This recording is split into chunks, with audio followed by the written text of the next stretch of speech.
Connect చేసిరా sir SIM card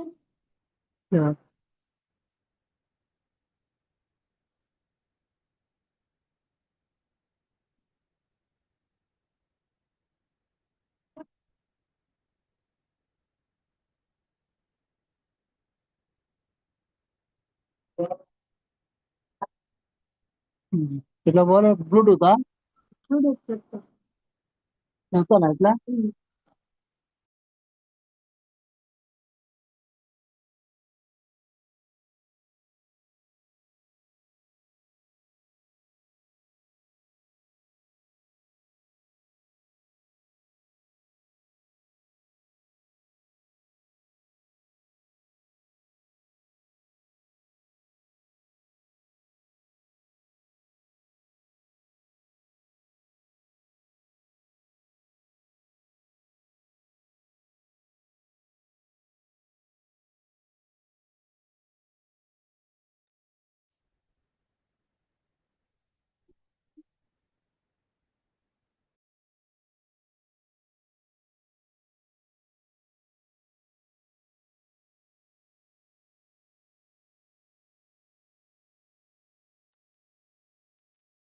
Good morning, sir.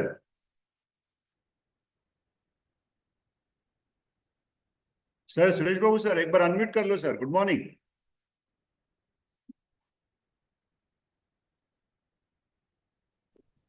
Okay, go ahead. Yeah, yes sir, yes sir. Okay sir. వినపడుతుందా? Yeah, fine sir, fine sir. You are at SVKM? Okay sir, okay sir. So, respected... Yeah, signals yes, weak sir. ఉన్నాయి. Okay sir, I'll continue. Okay. Yeah. Kashyapi Aswati ma'am also will join in few minutes. Okay. ఆమె ఏమీ PPT లేదన్నావు కదా, ఓకేనా? Okay sir. PPT live, నిన్న live పెట్టేశారు కదా videos. ఒకసారి ఆ టెలిగ్రామ్ someone is link అది someone is asking for the link in Telegram. Okay. Again. Sure sir.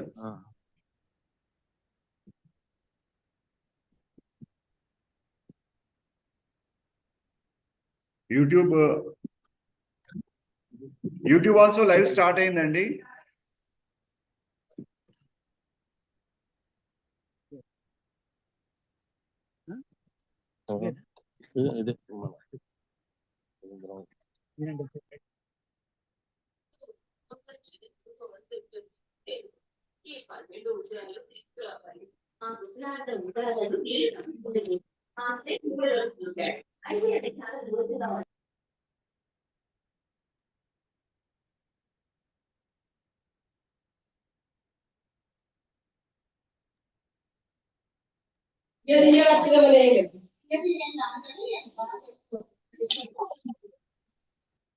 అందరూ కూడా మ్యూట్ చేసుకోమని చెప్పు. Yes sir. I'll do that. అందరు సౌండ్ వస్తుంది. Yeah. అది యూట్యూబ్ ఛానల్ చూసుకో. Yes sir. అది స్టార్ట్ అయింది సార్, లైవ్ స్టార్ట్ అయింది. లైవ్ స్టార్ట్ అయిందా? Okay fine. Yeah. Another 3 minutes you can start. Madam వచ్చిందా? జాయిన్ అయిందా? I'm checking sir. Call చేసుకోలేకపోతే.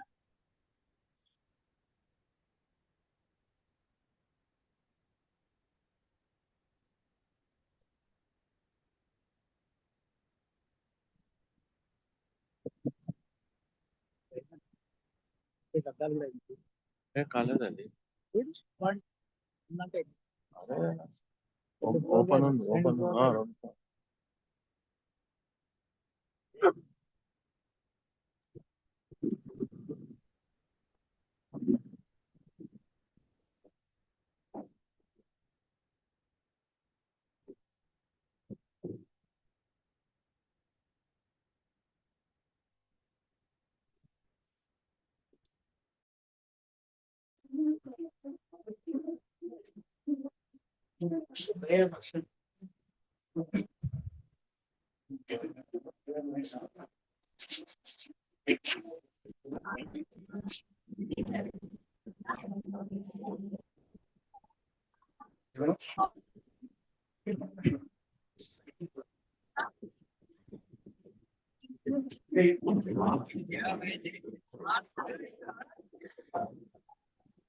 Yes, my dear headmasters and headmistresses, principals and teachers.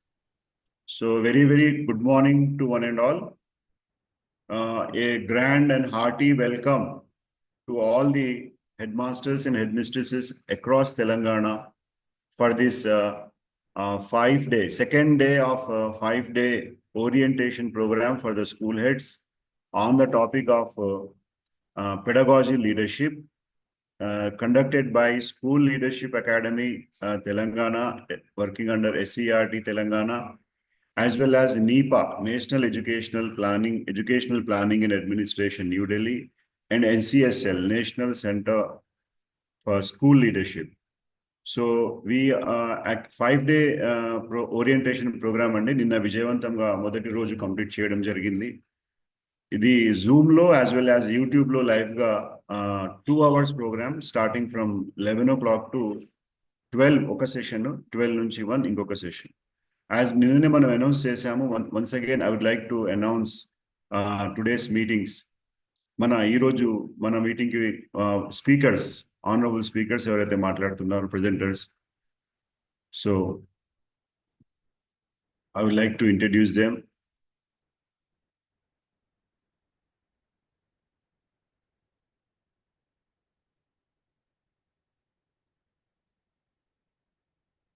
Today, first session will be conducted by Dr. Kashyapi Awasthi ma'am. She is an assistant professor, NEPA, New Delhi. She'll be starting her session soon with us. So I would like to request all the participants, whosoever are joining, kindly try to be in mute position so that we can avoid the disturbance. Actually, madam already manaku tana videos avanni send chesaru. మీరు audio and video రెండు mute లో పెట్టుకోవచ్చండి, ఇబ్బంది లేదు. So you can try to be.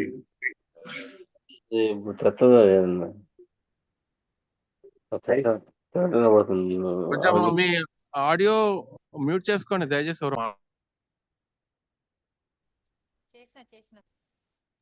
Yeah, thank you అండి, thank you. పడానికి sound పోతలేదు, అది ఎంటర్ అయినప్పుడు సౌండ్ తీసేసిన పోయింది ఇప్పుడు రాదిగా. ఓకే ఓకే మేడం, జాయిన్ అయిందా Pathan? Yeah I'm calling him.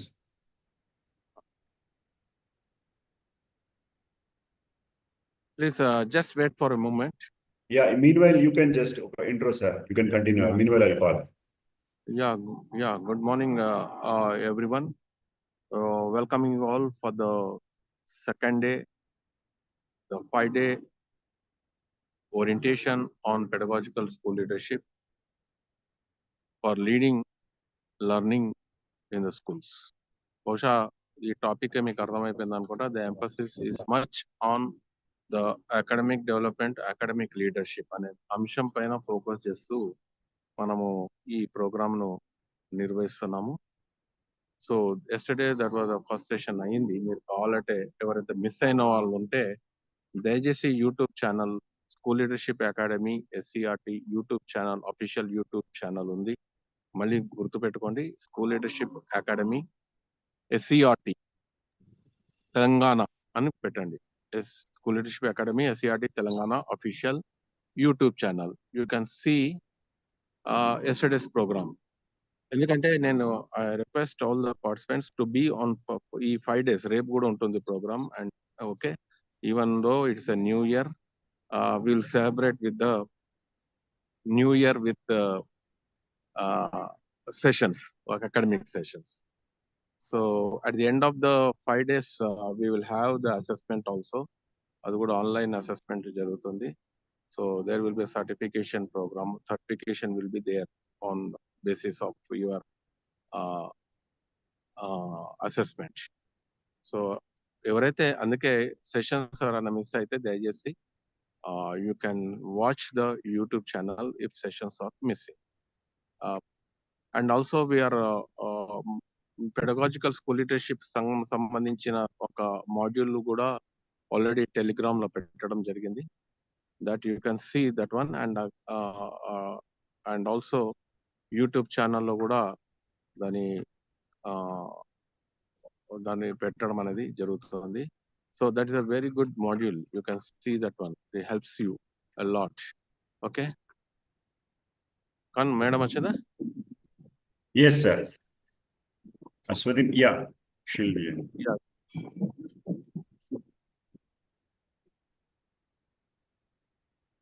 So these are the things that you can do. I think Patan, you can put again that pedagogical leadership and yesterday's PPTs unte that you can Sure. put it in the YouTube also.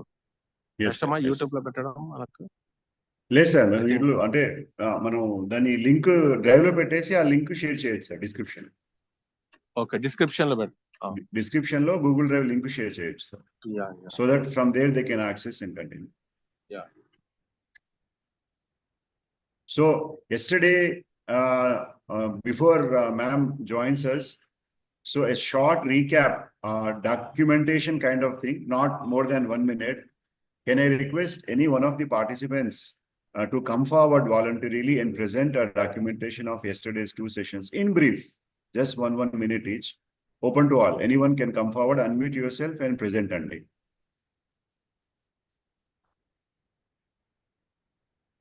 A short recap of what are. I request all the participants to be in the program till the end of the session. ఎందుకంటే పెద్దవాళ్ళని పిలిచినప్పుడు మనం మధ్యలో drop అవుతుంటే బాగుండదు. So I request all the participants to be in the session till the end of the day. Okay. Yeah, anybody, yes. ఎవరైనా at least chat Yes. లోనన్నా పెట్టండి. Pratibha Rani ma'am has raised her hand. Yes, sir. Yeah, ma'am. Yes. Yesterday's program, sir, under it, Dr. S. Suresh Babu was started the program, sir, and Mr. Khan, both of them spoke in the starting. After that, the speakers, Maithili Madam, Dr. Maithili, she spoke about the uniqueness of the book Yes. and the concept of school leaderships. In Yes. that, four steps are there, sir. Concept 4 of levels. Yes, 4 layers. Yes. school leadership, framework for pedagogical leadership, annual pedagogical plan, and tutorials for practice.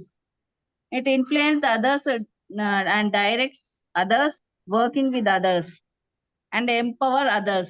In this, after that, she spoke about the responsive leadership, responsive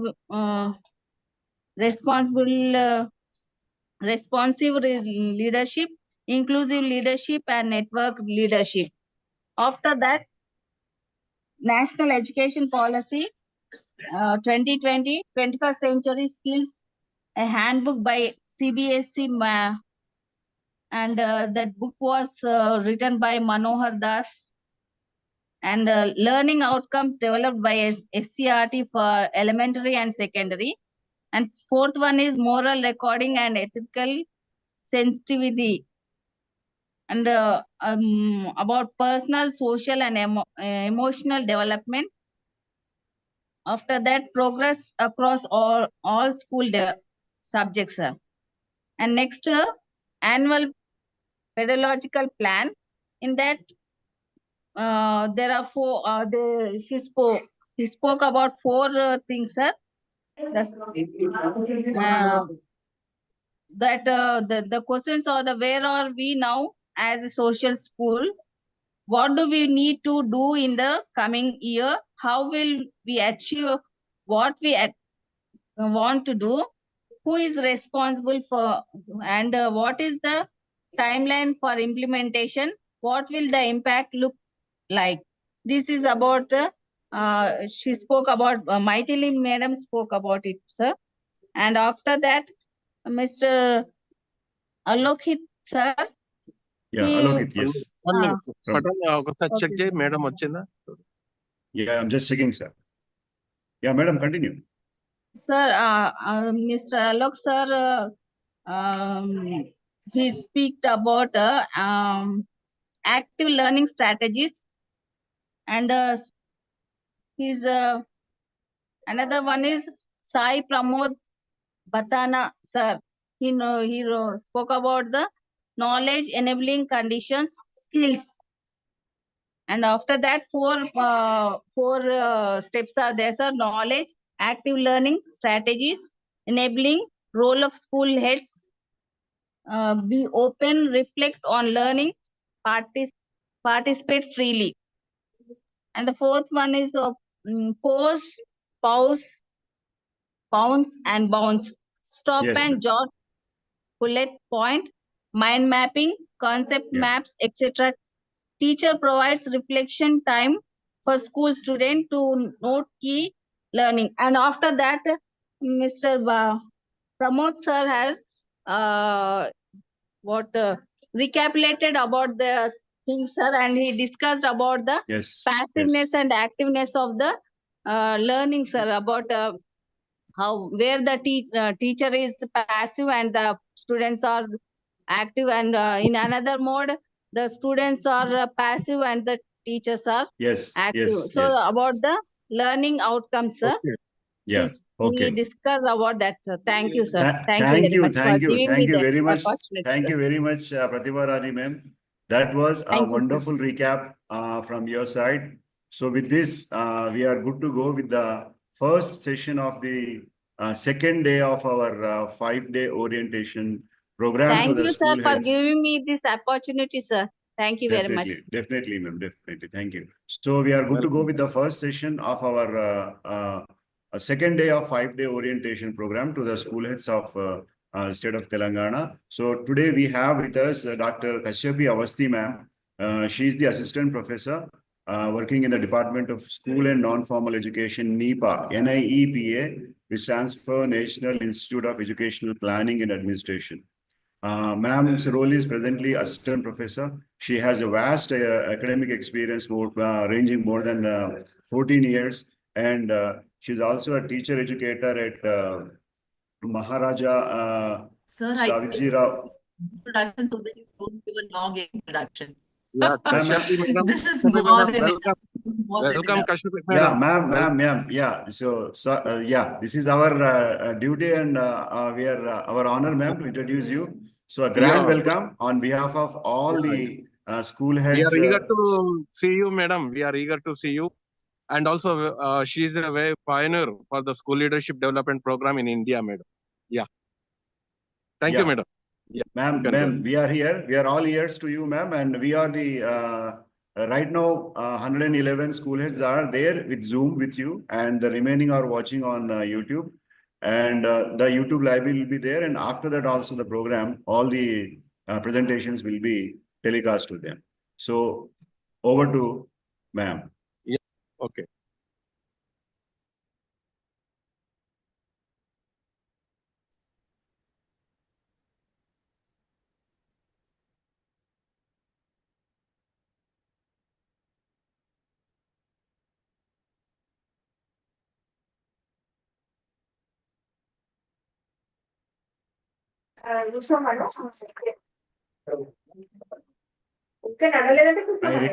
I request the participants kindly mute yourself. Yeah. They have to mute. Also, Saundarya, konja mute cheyamma. Andarivi. Except speaker. Okay.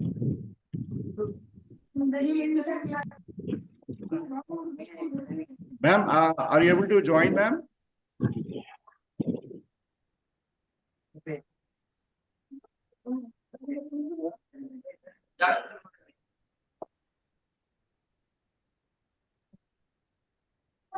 పొద్దున్నదా ఉన్నదా 10 మంది ఏమరుస్తావునా ఎవరు రావాలి మీకు Saundarya, madam మరి కొంచెం mute చేయవా? Madam దగ్గర పోయి చేసుకోండి దయచేసి సార్ మీరు మ్యూట్ చేసుకొని మాట్లాడండి లోపల అన్మ్యూట్ చేసుకొని తిడతా ఉంటే ఎట్లా ఉంటుంది Pathan any technical issue Yeah, technical issue with the Sorry. ma'am side. Sorry, I'm there. Some issue with the network, and please excuse me. I'll not put on my video. Maybe that will solve the issue. So if my audio is, if I'm audible to everyone, can I go ahead? Am I audible? Yeah. Yes, Yeah. ma'am. Yes, ma'am. You are audible. Yes. So a very Go good ahead, morning madam. to all of you. A very good morning to all of you. And thank you, Suresh Babu and the entire SLA team at Telangana. I welcome all the school heads and thank you so very much. Before I begin with this session on instructional leadership, I'm sharing with you this module. It is there in the NEPA website, so you can have an access to the soft copy. The module is specifically written for, I think somebody called Devendra Nayak has access to the the webs, maybe the Zoom. There are marks on the screen that I'm sharing. So maybe readability may be an issue. Okay, coming again, this module is on reorienting review and feedback practices. So what we have been doing in the name of instructional supervision, we need to take a relook at it and reorient. Devendra sir ఒక్క నిమిషం, sorry for the disturb you madam. Devendra sir,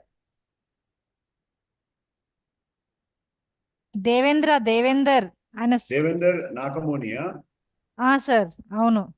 ఏమైతుంది సార్ని అది release చేద్దామా లేదా? Screen మొత్తం ఇట్లా చేస్తున్నారు సార్, ఒకసారి చూడండి మేడం. అదే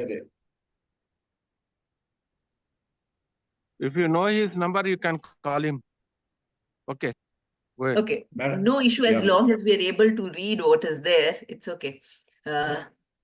So this is a module which you can all have an access to, as I mentioned, from the website. It's on reorienting review and feedback practices. Once again, the idea of this entire module on is, as of now, if we look at historically the history of instructional supervision, even the term instructional as well as supervision are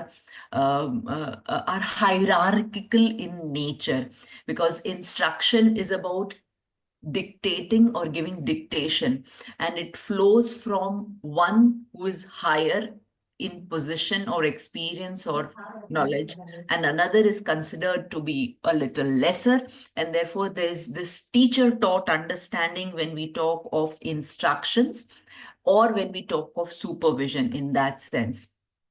So if you look at this historically, we know the terms inspection, monitoring, supervision are the ones which are largely used.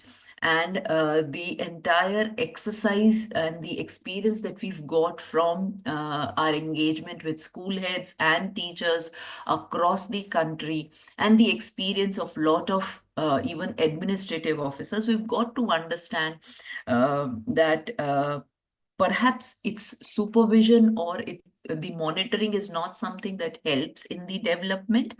Even the research on instructional supervision tells us that it is a deficit model which is focused on identifying flaws in the teaching practice. So if we go back and recall even our practice teaching days in B.Ed, we would get to understand that all those practice teaching days were about what is it that is missing in your teaching practice, what is it that needs to be improved.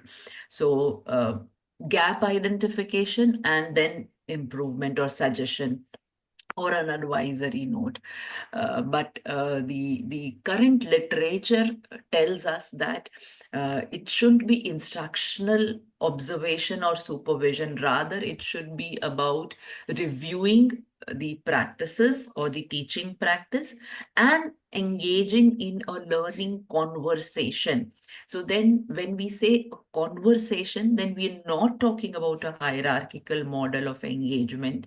We're not talking about a teacher and a taught, a superior and a little lesser superior. Rather, we are talking of a team of people, be it a teacher or a vice principal or a principal or a school head, coming together for improving the teaching learning processes in their own institutions. So with this background, the session that we are going to have would be focusing on what are we doing as our current practices in classroom observation and how do we need to reorient ourselves. So I'm just leaving this module here, not discussing the detail. We'll come back again once you share your observations from the video link that I had shared with you. And I'm just hoping that you were able to observe that, or maybe any other classroom observation that you have done. I would want some of you to actually share those observations. And so based on those observations, we would discuss further. I'm just stopping this sharing here at this stage, and maybe we'll come back again with a few highlights from the module. But till then, if you were able to watch the link of the video that I had shared, or if you have any set of observation from your own school, I would want to hear them. Yes, ma'am. Thank you, ma'am. So now the mic is with the audience and participants. So please, anyone, madam, నిన్న మనం share చేసాము Telegram group లో ఆ videos ఎవరైతే చూసి వాటి మీద ఎవరైనా రిఫ్లెక్ట్ కావాలి అంటే you can start, sir or ma'am. Answer, everybody understands English? To the max, ma'am. To the max. Okay. To the max. One more thing, Khan sir. They're all secondary school heads? Yeah, yes, ma'am. Let me introduce them. Yeah, secondary and primary, ma'am. Mostly are from secondary. And we have around 60% from secondary, ma'am. And more after that, we have from primary. Okay. Thank you, Khan sir. Yeah. Go ahead. Yeah, sirs and madams, video manam telegram group lo pettinatuvanti videos chusina vallu kindly respond, share your observations. You can come forward.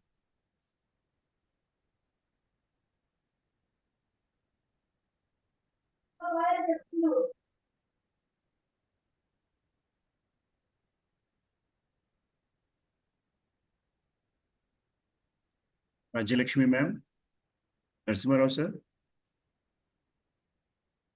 Sir తెలుగులో అయితే బాగుంటదేమని.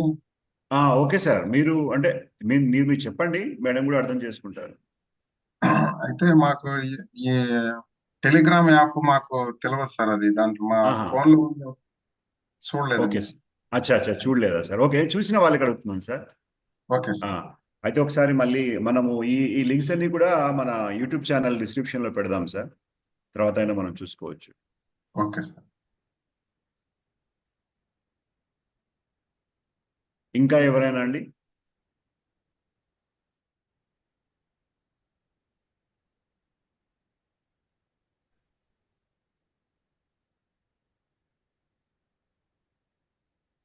Okay, if you have not watched also, you can tell it frankly, because then there's no point wasting time in waiting for you to respond. Yes.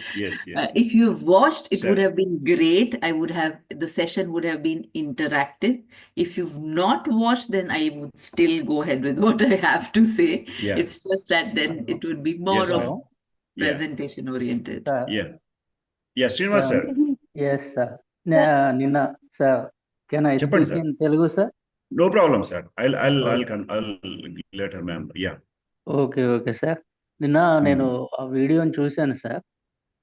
Teachers and పిల్లల activity ఎట్లున్నదంటే, ఇద్దరు కలిసి class room లో చాలా active గా participate చేశారు. Teacher పిల్లల్ని ఏ విధంగా అయితే వినియోగదారుల ఫోన్ కి సంబంధించినటువంటి లింక్స్ కానీ అవన్నీ ఫోన్ లో లింక్స్ ఉంచి తర్వాత పిల్లల చేత సెర్చ్ చేయించి వాళ్ళతోనే దానికి సంబంధించినటువంటి లెటర్స్ రాయించడం కానీ, దానికి సంబంధించిన ఇన్ఫర్మేషన్ గ్యాదర్ చేసి పిల్లలే కన్జ్యూమర్ ఫోరానికి లెటర్ రాసేటట్లు ప్రోత్సహించారు సార్. ఇది మంచి యాక్టివ్ మెథడ్ సార్. ఇద్దరు పిల్లలు అండ్ పీపుల్స్ అండ్ టీచర్స్ ఇద్దరు కలిసి పార్టిసిపేట్ చేస్తుందంటే యాక్టివ్ పార్టిసిపేషన్ ఉంటుంది దాంట్లో.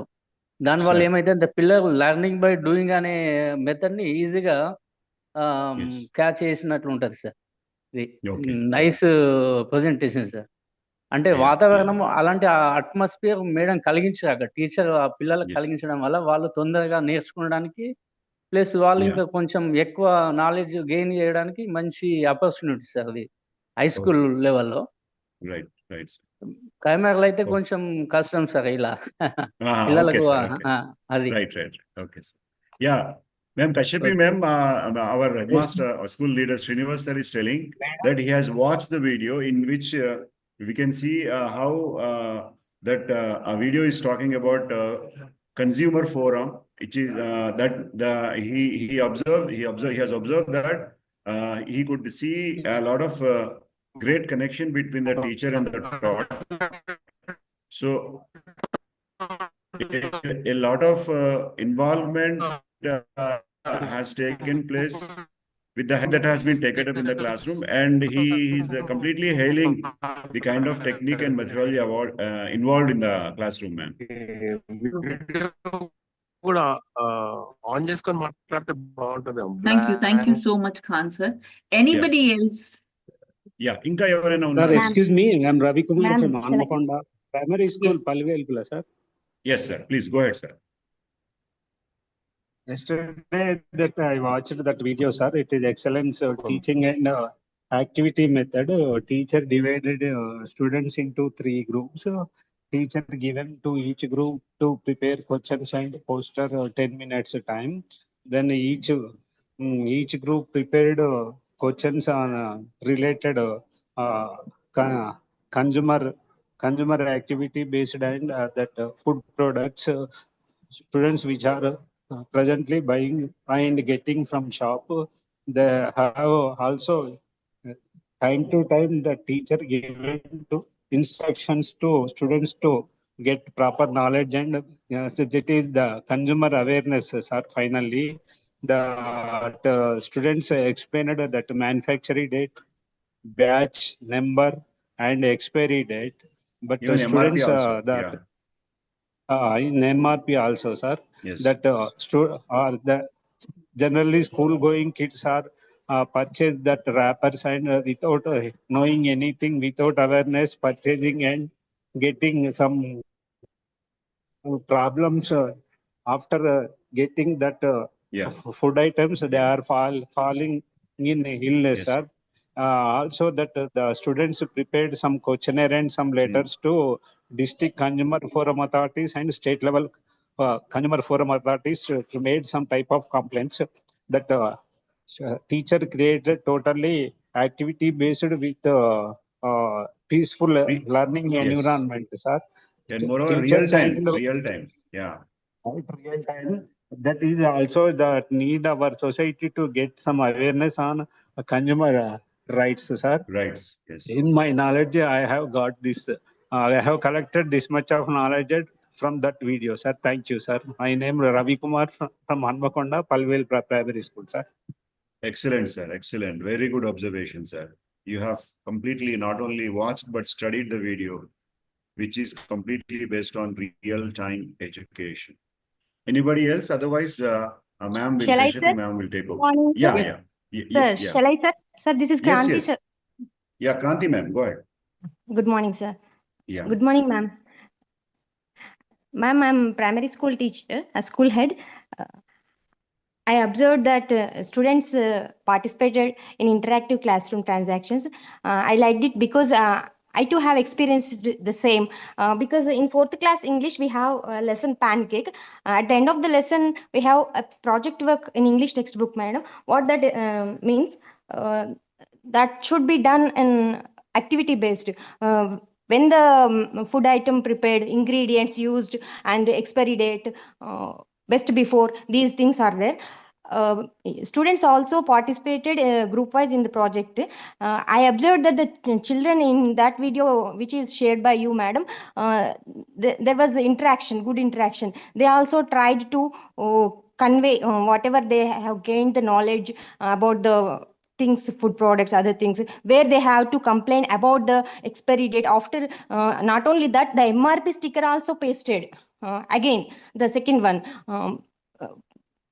And on the first one, that is also observed by the students, where we have to complain about this. Then the teacher, what is your, I go to police station, I share it in social media, I share it with my friends, I share it with my parents, like that the conversation goes on.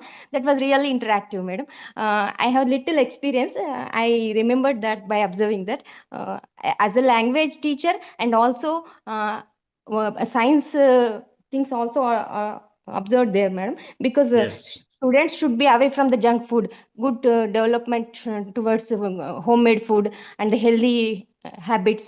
The PTM, the last PTM theme was also that was only, madam, nutritious food developed by SCRT or Telangana. Thank you, madam. We are excited to hear from you, madam. More learning. Thank you. Thank you, Kranti, ma'am. Thank you so much. Okay, last, if there's any other speaker. Yeah, last one. Good morning, ma'am. Yes, morning. This is Morning. Kamareddy district. So almost all the points are covered from other teachers.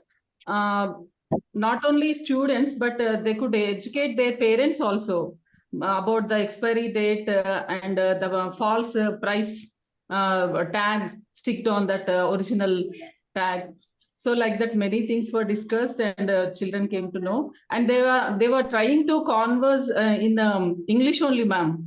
Though they were not getting the words, but they could able to convey the topic what they want to tell. So many things were observed in that. Thank you very much, and we'll be. Ma'am, could you tell your name? This is Rajita from Kamareddy district, ma'am. Rajita.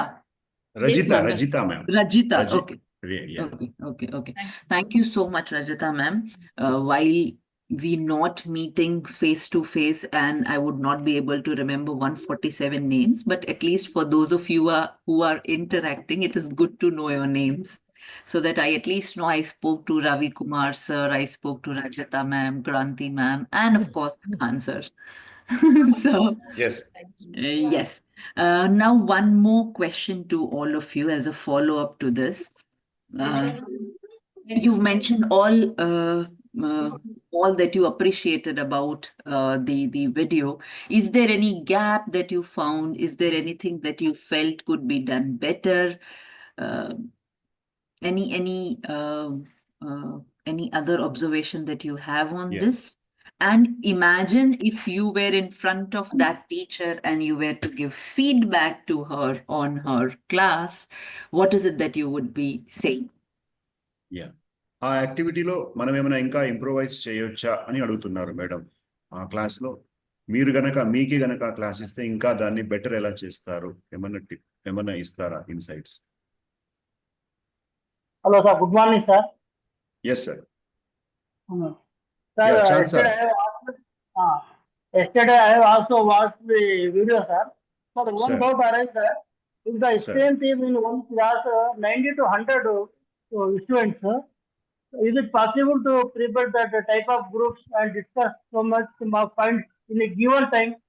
That one doubt I have arisen. Yes. What should be done in case of a large classroom? That is your doubt. Yeah. Inka. Yes, sir. Thank you, sir. Thank you, Chance, sir. Yeah. Inka, వేరే వాళ్ళు ఎవరైనా ఇంకా ఏమైనా improvements ఇస్తారా? Rajalakshmi ma'am, you have sir, Rajpal Reddy garu. Sir, from my side, Sir. I observed that all the children have been provided different devices, that internet devices. Okay. But that may not be possible in all classes, in all schools also. Okay. One more thing I observed that all the children in a group are not participating in that conversation, sir. Okay. Very few. Sometimes other children are also participating, but most of the children are not participating. Yes. The group head or some of them are helping them. It is a good. It is a good sign. Okay. Sir. But it could be lead to that collaborative learning. Okay. But okay, on my side, I have observed that one, sir. Yeah. Thank you, sir. Copy that. Yeah. Anyone else, Andy?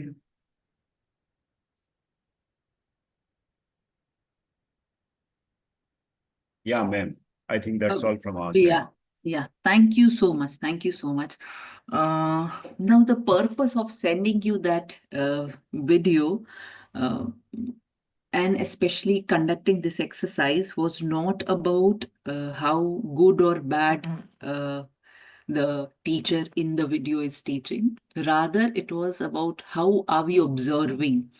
So, because as you would know that a session is on classroom observation and feedback, so it was not about who is teaching and what they are teaching and how they are teaching, but it is more about how are we observing, what are we observing, and how those observations could evolve into or go ahead and help the teacher evolve her teaching practices.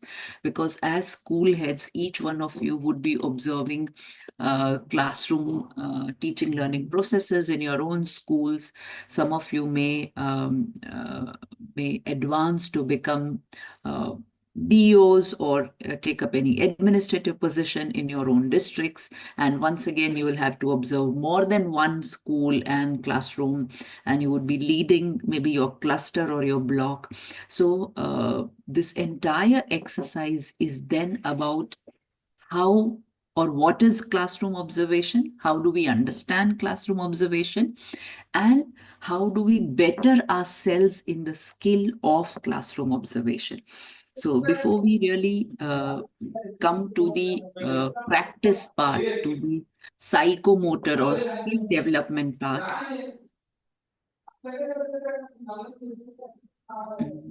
I think somebody else's audio is on. Okay, just a request, if by mistake your audio mic is on, please put it off so that it doesn't create disturbance. Yeah, thank you.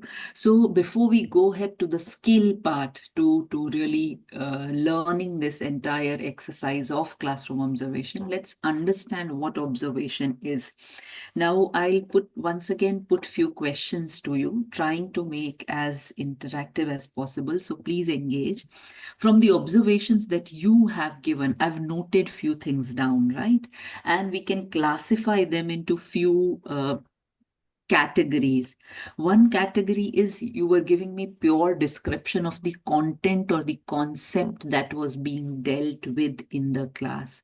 So where you were talking about the teacher talking of consumer rights and how different things were explained to the children through examples, and the children also bringing out different aspects of consumer rights. So one was the description of the content and the transaction of it.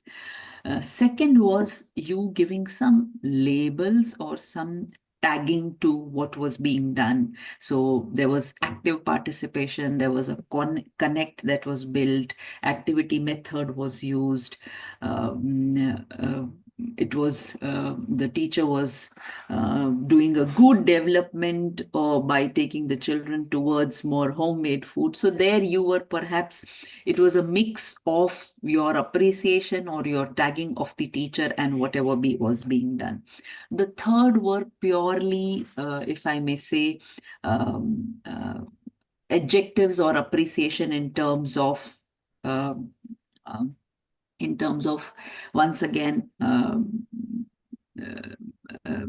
remarks like excellent, very good, good interaction. So this is how the three categories emerge from your observation. Now, leave this aside and I'm asking you a random question, okay?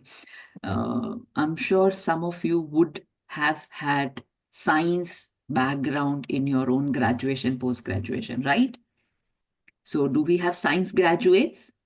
Hand raises if Yes, ma'am. Yes. we have. Great. You can. Great. So now, as a person of science, I'm asking you, what is observation? Forget about classroom observation. Okay, now we're simply talking about what is observation as a person of science. Okay. So we would have done a lot of observation in our laboratories, chemistry classes, physics classes, biology classes. So what is it that we've learned or understood to be observation? Okay. Madhuri ma'am says to see, identify, and understand. Okay. I'm noting down all that you say. Fine. Then let's see what we arrive at.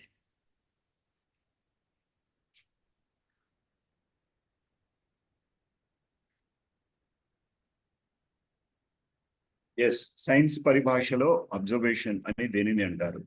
Madam, oka question was. Another reply has come.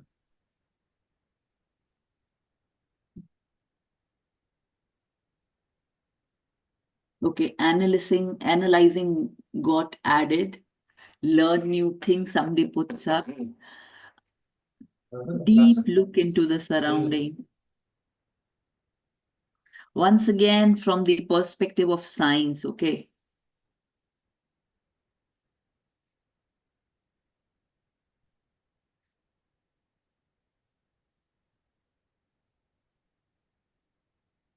Okay, recording is another word that comes.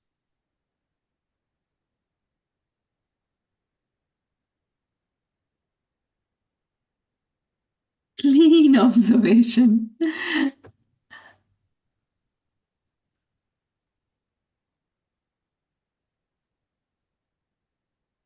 Keen watch into the nature, not necessarily nature, it could be anything. So I'm taking this word keen. Okay. Previous knowledge, present new things, once again, not a scientific definition. To know the truth, okay. Well, observation is not always about discovering the truth.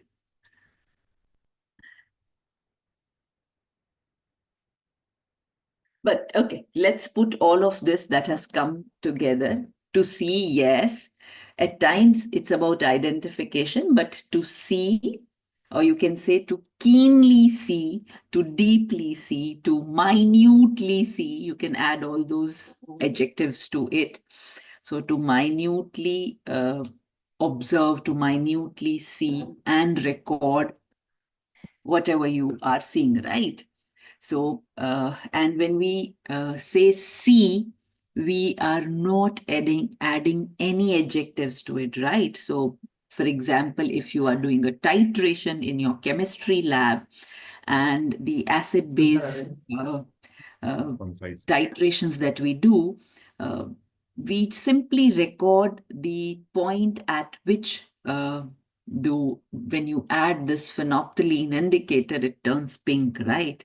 But we only write those that point at which it turns pink. We don't describe it to be, oh, it was a wonderful pink color, and this when this burette was used and the pipette was used, and at this time in this manner the entire color changed an acid-base interaction. No, we simply record what we have seen in a objective manner without putting our opinions, our feelings, our perceptions into it, because perceptions may differ, opinions may differ, but objective observations in sciences remain same for all, and they're expected to be the same. So acid-base titrations, when we are given, we in fact in 11th class, we also used to do this, tumhara kya reading aaya, tumhara kya reading aaya, because we know largely we're given the same material. It has to be the same. If we are not able to do it that way, there's something wrong. But the way of actually understanding observation in science is about keenly or minutely looking at and recording whatever you see. When we used to have those biology specimens also, it was minutely observing every aspect of the physiological feature of the specimen that is in front of you. Right. So if we use this definition that we have, or understanding of observation that we have in science, which is about seeing minutely or seeing objectively and recording whatever you are seeing, right? Pramod sir, can you put off your mic? Yeah. Now, coming back to what you gave me as observation, can we call them scientific observations or objective observations. When we say excellent, when we say very good, when we say good interaction, or when we say it was a good development, the teacher had done this. So when we are using either positive or negative, in your case, you've only given me positive. Maybe had it been a face-to-face and a live classroom teaching, perhaps we would have had multiple observations. Here, I am wanting to understand that many of you had not watched the video. One, two, when you would watched, you were, especially when we are looking at a video, we don't get so much engaged into it to be able to minutely look at every aspect. So when we superficially go through it, we'll catch few points which largely end up being appreciation, end up being good. So what I have here as your recording are largely appreciations, are largely good things that you've told me about the video. But once again, when we say good, it is our opinion. When we say excellent, it's our opinion. If you say bad, also it's your opinion. If you say needs improvement, also it's your opinion. If you say good interaction, also it's your opinion. So if you look at all that you've told me as an observation, each one of it is your observation mixed with your opinion. What does that mean? As a school head, with the years of experience into teaching that you have, you've developed a mindset, and you've got to understand how and what teaching should be. So when something matches your mindset, when something actually fits into the frame that you have, we really like it, we appreciate it.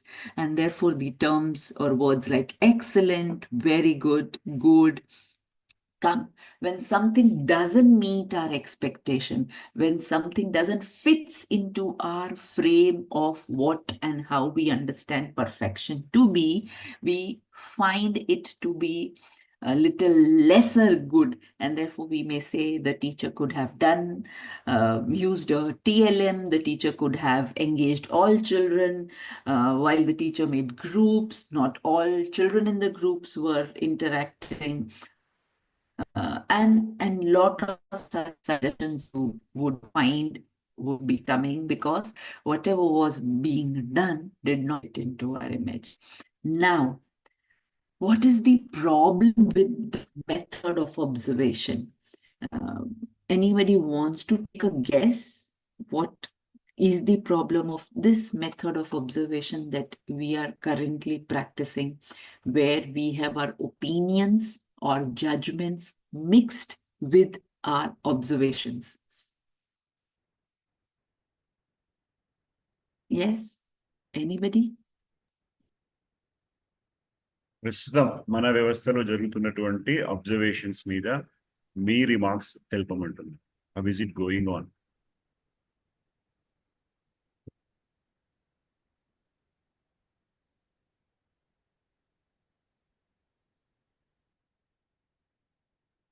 Are you all with me?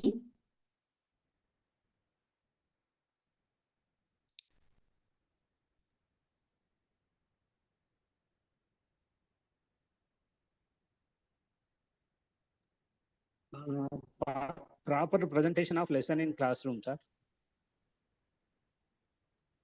Sir చెప్పండి సార్. రవికుమార్ సార్. Classroom observation, lesson content point to point present చేస్తున్నారు. The students teacher interaction, new things ఎలా ఉంది? Ravikumar sir, I was asking what is the problem with? I was asking what is the problem with observation mixed with opinions or judgments? What is the problem with it? When our observations are not scientific, when our observations are not objective, they are mixed with our opinions or judgments. What is the problem?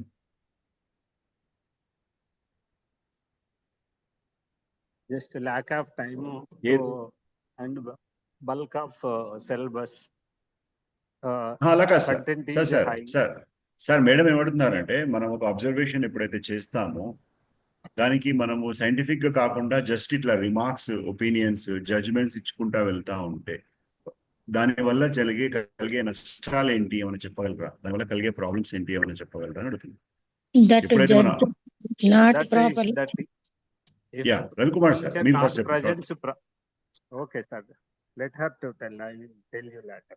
Yeah Saidamma madam you go ahead. That Madam, judgment is not properly. Sir. Saidamma madam yeah please continue. Sir, good morning, sir. Yeah good morning. If you are not observing in scientific manner, we will give that judgment is not properly. Acha, it will come, it will not come from your mind, it only come from your heart. Okay, acha, ye bura hai. But we don't have any. Proper, not proper. Yes, it is Okay, not authentic. I'll give you an example. I'll give you an example to make it more. We've all had practice teaching when we did our B.Ed, right? All of us come with a degree in education, right? Yes, yes. Now, yes.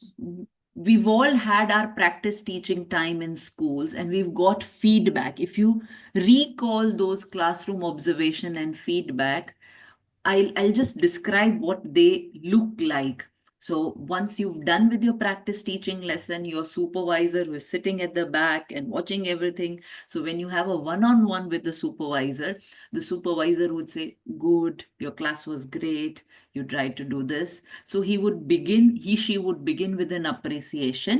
And then there would be a long list of things that you didn't do.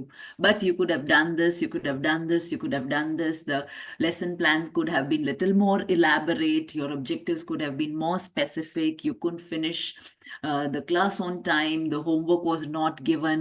The last benches students were not really taken care of. You could move within the class so that all children are studying or not. You could ensure. But overall, the class was good. Is the classroom observation something like this? So you begin with an appreciation, then you have a long list of criticism, and then you again, the human in you actually gets really. The heart comes out and you just say that. The person should not feel bad. So you again end with an appreciation saying, but overall the class was good, right? Yes. So largely our classroom observations follow this model of praise, criticism, praise. We begin with the praise because we want to start on a positive note. We then have a long list of criticism, which we think are improvements for the individual. And then we again end up saying, but overall the class was very good. So we end up with a praise. Now, what is the problem with this model of praise, criticism, praise? Whether it is praise or criticism or praise, each them, praise or criticism, are actually our opinions about how the individual is. For example, the class that I am taking, there are 161 of you who are listening to me. But each one of you would have different things to say about me, right? So some of you may like and appreciate what and how I am doing, while some of you may not like and appreciate what and how I'm doing. Now, the person is the same, what I'm speaking is the same, but still your experience is different. Why? Because each one of you have a different understanding of what, one, classroom teaching is about. Two, your expectation of what pedagogy is about. Three, what you think an online class should be about. Now, depending upon what, and for your own knowledge level also. Now, depending on all these different aspects, you are listening at the same time observing what is happening with you, right? So each one of you would have different things to say about me. So Khan sir may say, what a boring class, ma'am, joined 5 minutes late, then her internet was over, then she couldn't connect, and by the time she actually built on it, it's already 11:53. We've not even done with the concept. And Ranganath sir may have something else to say. I see him nodding and I at least feel somebody's listening to me. Thank you, sir. So So he may have some appreciation to me for me. Rajita ma'am may have something else to say. Kranti ma'am, similarly, each one of them. Now, based on their expectations, they would be telling me, I as a person, and all of us as human beings love to listen to appreciation or praise, right? And we want to keep away from criticism. So praise. If they engage in this model of praise, criticism, praise, I'll filter the praise, take it. Criticism also I'll filter. Maybe one or two things I feel I can do, I'll keep them. Rest of the things I will discard. Why? Simply because be it praise or criticism, whether you tell me, ma'am, you were excellent, the term excellent does not describe what was excellent about me, right? So excellent may be different for Khan sir, may be different from Ranganath sir, may be different for Samir Ali sir, may be different from Sadayama sir, maybe ma'am, may be different from Ravi Kumar sir. So the term excellent also means different because we have different scales of it. For somebody who himself is a great teacher, Khan sir is a great teacher. His classes are really interactive. He may not find this to be good because for him, the scale of excellence is really very high. But for somebody, the scale of excellence is a little lower. So even if you tell me excellent, it is not same. So if you tell me good, it's not same. So I don't know what is good about me. I don't know what is excellent about me. And if you tell me, ma'am, you were pathetic, I don't know what is pathetic. So neither praise nor criticism tells me anything about what is good or bad about me and what I need to improve. Recall your school days and our report cards had a remark column, right? If I go back and see, there were 3-4 remarks that I had in my report card. One, of course, excellent, good, keep it up, and can do better. But for all those 14 years that I spent in school, I still don't know what I can do better. I still don't know what is good that I need to keep it up because it was never described in it. So, classroom observation is not about your opinions, your good and bad, your praise and criticism. We largely engage in classroom observation with our opinions, which come in the form of praise or criticism. So, neither praise nor criticism tells me anything concrete about myself. They are largely, so praise may elate me, may make me feel good. Criticisms is like a deficit model. So it's like telling a person you have less vitamin C, vitamin K, vitamin A, you need to take a carrot, you need to do this, you need to do this. So we end up, when we have criticisms, we end up giving suggestions. So it's like a deficit model that we are saying that taking these 2-3 tablets, you'll improve your pedagogy or you'll change as a teacher, which does not happen, I'll come back to that part little later. Let's still focus on observation aspect only. So what happens when we engage in only praise, criticism model or opinionated or judgmental model of classroom observation? It is how we feel about the class that we are sharing rather than what actually the class was. And therefore, when I ask you what is observation in scientific terms, it is purely about recording objectively what you see and hear in the class. Here, because both you are physically present and at times the discussion of the children and the class also tells you much about the class. So we can hear both, we can put both those faculties here in the observation. So your observations should be a pure description of what has happened in the class. That is all. It should neither have praise nor have criticism, because when you have praise, so one person may like the class, another may not like the class. So you come and tell me my class was really bad, but I feel no, I did good. This was my objective. I was given this much time. I did well. So when I personally, I as a teacher don't feel that I've done bad, even if you come and tell me that you've done bad, I would not want to listen or accept that. If 10 of you come and tell me I've done bad, I may feel demotivated and I may feel, why are they telling me this? I really did a good job. I did whatever I could to the best of my abilities. And so there'll be this gap of acceptance or rejection of what is being told. And therefore, if you realize classroom observations is not a new practice, it has been going on for donkey years. In different names and jargons have changed. Historically, it has evolved, but still it is a very old practice of inducting a teacher and improvisation of the teaching learning processes. But still, if we see, it's not largely the classroom observation that helps one improve or grow as a teacher. If you go back and recall your own practice teaching days, how many of you will credit your pedagogy or your classroom engagement to the supervision that was done by your teacher educator when you were in B.Ed? I'm sure you only grew up through your experience in teaching rather than what was being told to you by your teacher educator or whosoever has observed your class. So if classroom observation does not help one grow, then why observe? And if classroom observation is about supporting individuals grow, then how do we do that? So we need to rethink on this deficit model that we have been practicing called the praise, criticism, praise model, where one engages in the appreciation and then followed by a list of, it's like a sandwich where you have praise in the beginning, praise in the end, in between it's criticism.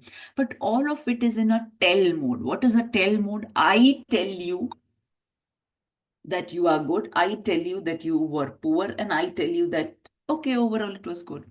So it's I who is telling about you rather than you telling about yourself. So as against, and now we've on one hand, we have the understanding of what observation is or what scientific observation is. We hold that as a concept. The another concept that I want to bring to you is how change actually happens. So if I put that concept on the other side, let's say, I'll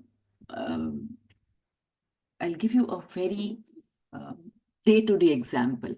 For example, all of us realize that walking is good for health. All of us realize that exercising is good for health. For some of us who are overweight would want to shed a lot of weight, and we understand that for our body parameters to be really healthy, we need to do a lot of exercise, right? But how many of us are actually able to discipline ourselves to say that I wake up 4 o'clock or 5 o'clock in the morning, do 1 hour of rigorous exercising, eat only healthy food, and once again, before I go to sleep, I do some kind of walking or exercise, right? So even if we all know this as a truth, we're still not able to follow it, right? For people who are engaged into, let's say, smoking, right? The packet right in front gives a warning saying it's injurious to health. Everybody who smokes knows that smoking is injurious to health, but still we're not able to give up. So if suggestions, if precautions, if advisory notes actually could make people change, we would not have anybody smoking in this world. We would not have had anybody drinking in this world. And all of us would have been great teachers because all of us have received a lot of suggestions and advisories on how we could better ourselves. But that's not how it happens, right? So the simple thing about change management that comes from the theories on changes, it tells us one only changes when one feels dissatisfied with the current situation. So I'm sitting here in the chair, unless I'm at discomfort, unless I'm uncomfortable on this chair, I would not want to change it, right? So I'll have to feel a discomfort with the chair. Okay, I need to really look at it. I need to put little lower it so that everybody is able to see me, or I need to really shift myself. I need to change the lighting and things like that. So for any change to happen, there has to be some amount of dissatisfaction. That's one criteria for change. So unless there's a dissatisfaction within, and it has to happen within, right? Unless there's a dissatisfaction, change cannot be there. So you tell me for all my life that I'm a horrible teacher, I will still not change because I don't feel the same, right? So when we tell somebody that this is good or this is bad or this needs to be improved or this needs to be done like this could be done like this, unless I feel, I would not change that. That's one. Two, I felt the dissatisfaction, but I don't know how to change now. So I need to also have a vision. So the second condition for change to actually happen is have a vision for change. And one needs to be able to see from state 1 to state 2, how it is different, how it is going to help me. And I need to actually imagine and travel to that state to be able to feel, no, I need to move from state 1 to state 2, right? So second is we need to have a vision for change. And third important thing for change to happen is somebody needs to take the initiation, the first step, or support your first step. So if there is dissatisfaction, 1, there's vision, 2, and there are those first steps or initiatives. If we have all of these 3, so this is, I think, in the change management theory, this is known as the Beckard-Harris model of change. You can Google it later and you'll find BECKHARD, Beckard-Harris, HARRIS, Harris, model of change. Okay, so it says the product of D, that is dissatisfaction, into V, that is vision, into F, that is first steps. So product of D, V, F greater than R. What is our resistance?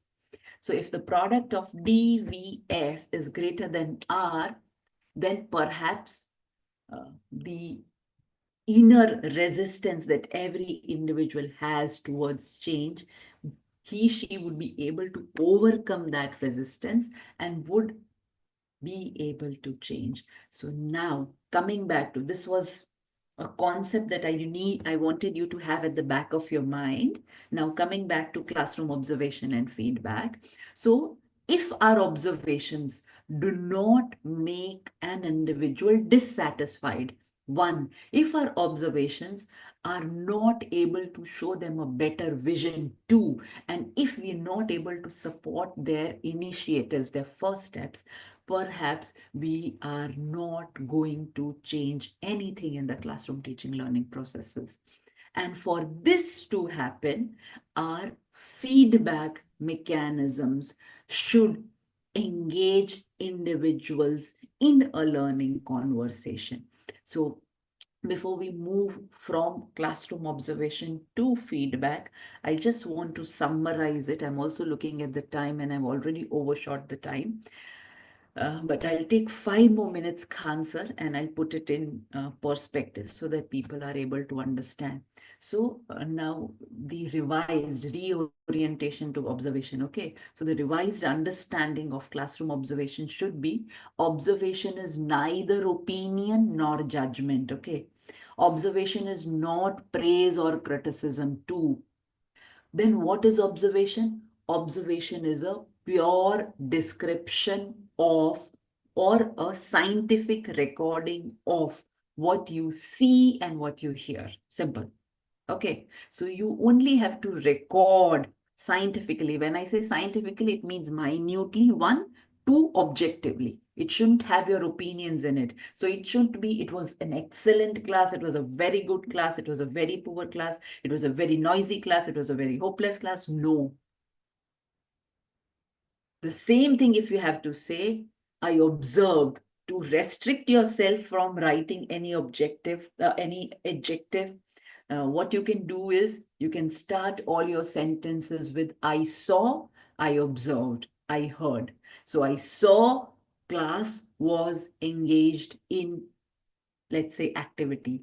I saw the teacher give instructions, or I heard the teacher give instructions to the class. I heard that the children were confused about the instructions that were given. Okay. So whatever you saw, whatever you heard, that is all you're going to record. You're not going to record your opinions or your judgments about how you felt the class was.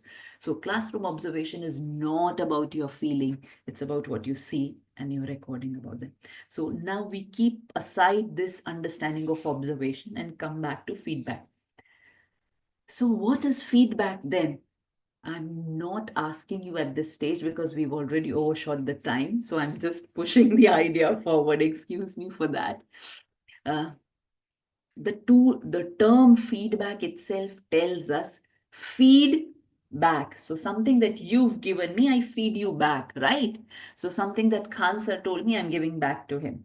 So if you were to give me feedback, what you would therefore need, how do you feed that same thing back to me?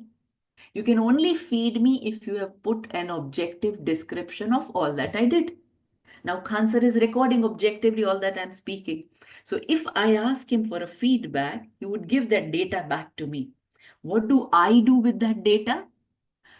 I have that data to help me think upon whatever I have done in the class. So now going back to our understanding of change management, dissatisfaction, vision, and first steps. Okay. So now when you have pure objective description of data, right? And you come with that data as a school head, I'm your teacher, you come with that data to me and you say, Madam Kashyapi, can we sit for a while? I want to engage in a learning conversation with you. I was in your class today observing your teaching learning practices. Can we sit for a while and discuss about it? That's one way of beginning. So when you say this, you are actually seeking my permission also, seeking my agreement also. And that's also a way of establishing rapport, right? So now when we sit there, rather than you telling me what was good, bad, ugly about my class, you begin by asking, ma'am, what was your plan for today? What were the objectives with which you began your session? Do you think you could achieve the objectives? What did you have in mind when you sent a link? What were you expecting from the participants? Did your expectations got fulfilled? Could you actually conduct the class the way you were expecting? And there'll be this series of questions that you can ask me. So when you ask me these questions, what you are actually doing, you are actually asking me to reflect on every aspect of my class. Do you understand? Do you realize this? So rather than you telling me how my class was, when you ask me all these questions, you are actually asking me to recall what I had planned as a session, recall what I had set as objectives. So let's say somebody like me, who's not a very good teacher, has not made a set of objectives, has not planned the session, simply came up, then maybe when you ask me these questions, there's also a kind of reflection which tells me that I need to be prepared, right?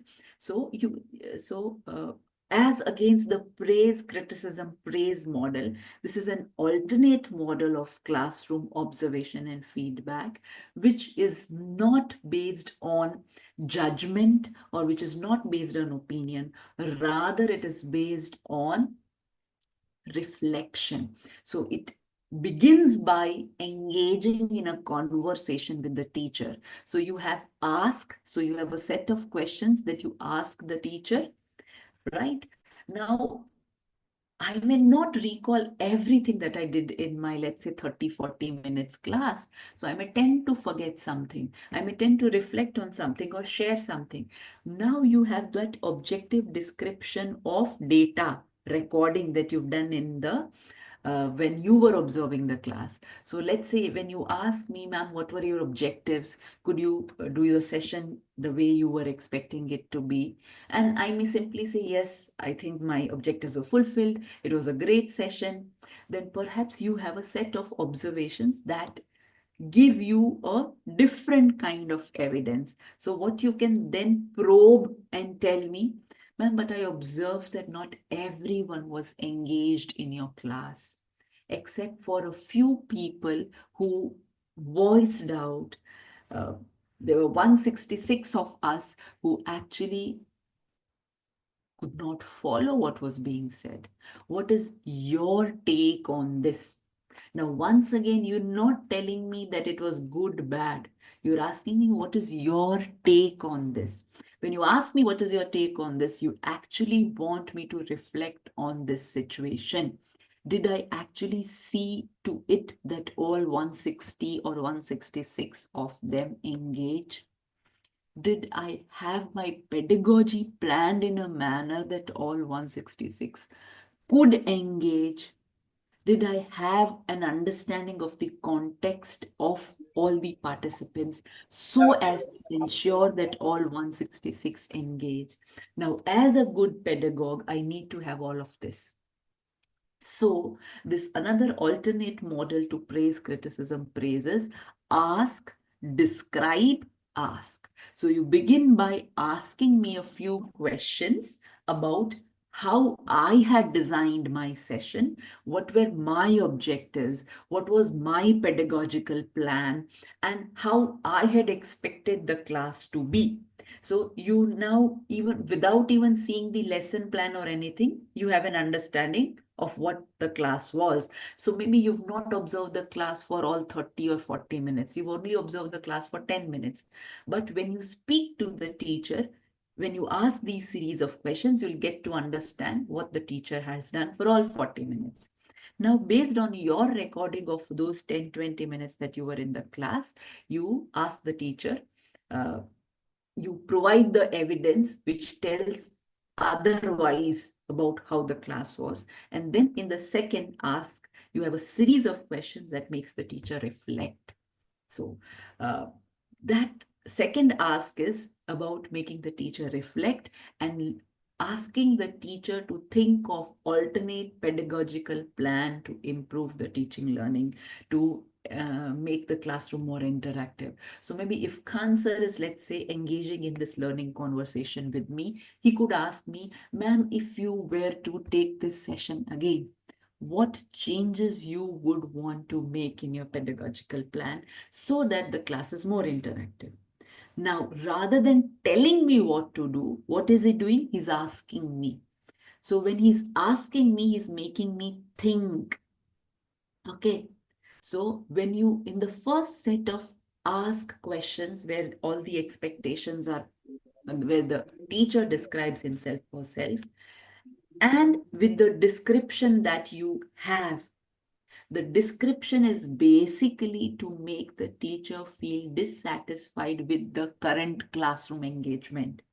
So you have an objective description. If your description is opinionated, the teacher will not accept.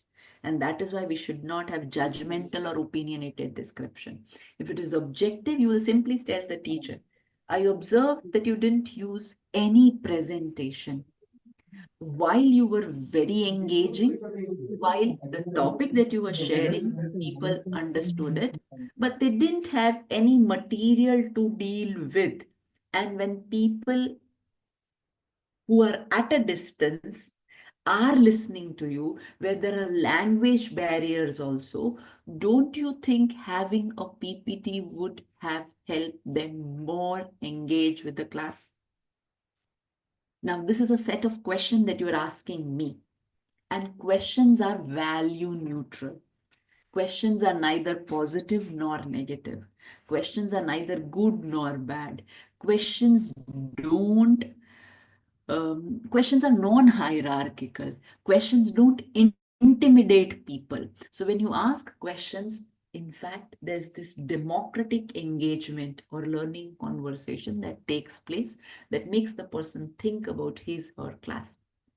And therefore, The ask, describe, ask model of feedback is a reflective model. It's a non-deficit model, and it engages people in a learning conversation.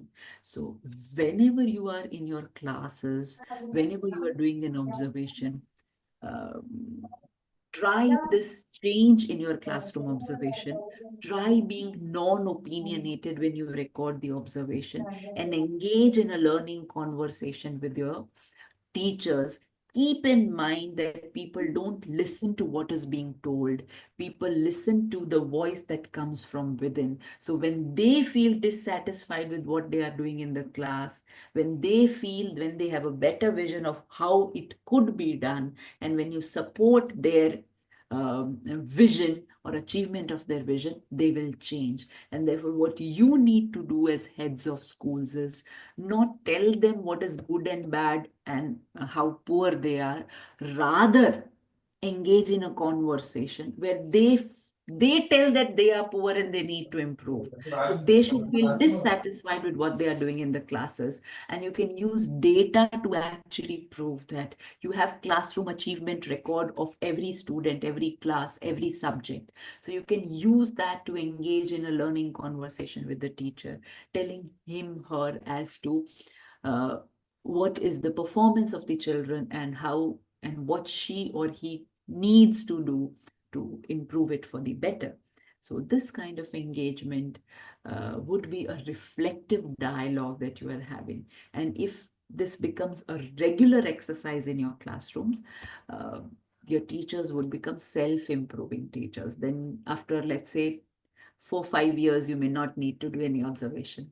They'll be reflective and they'll become reflective practitioners. Sorry for that overshooting of the time, Pathan sir, but thank you so much. Thank you so much. No, ma'am. No, I don't say it's an overshooting, ma'am. It's actually the time where we got the pitched up, actually.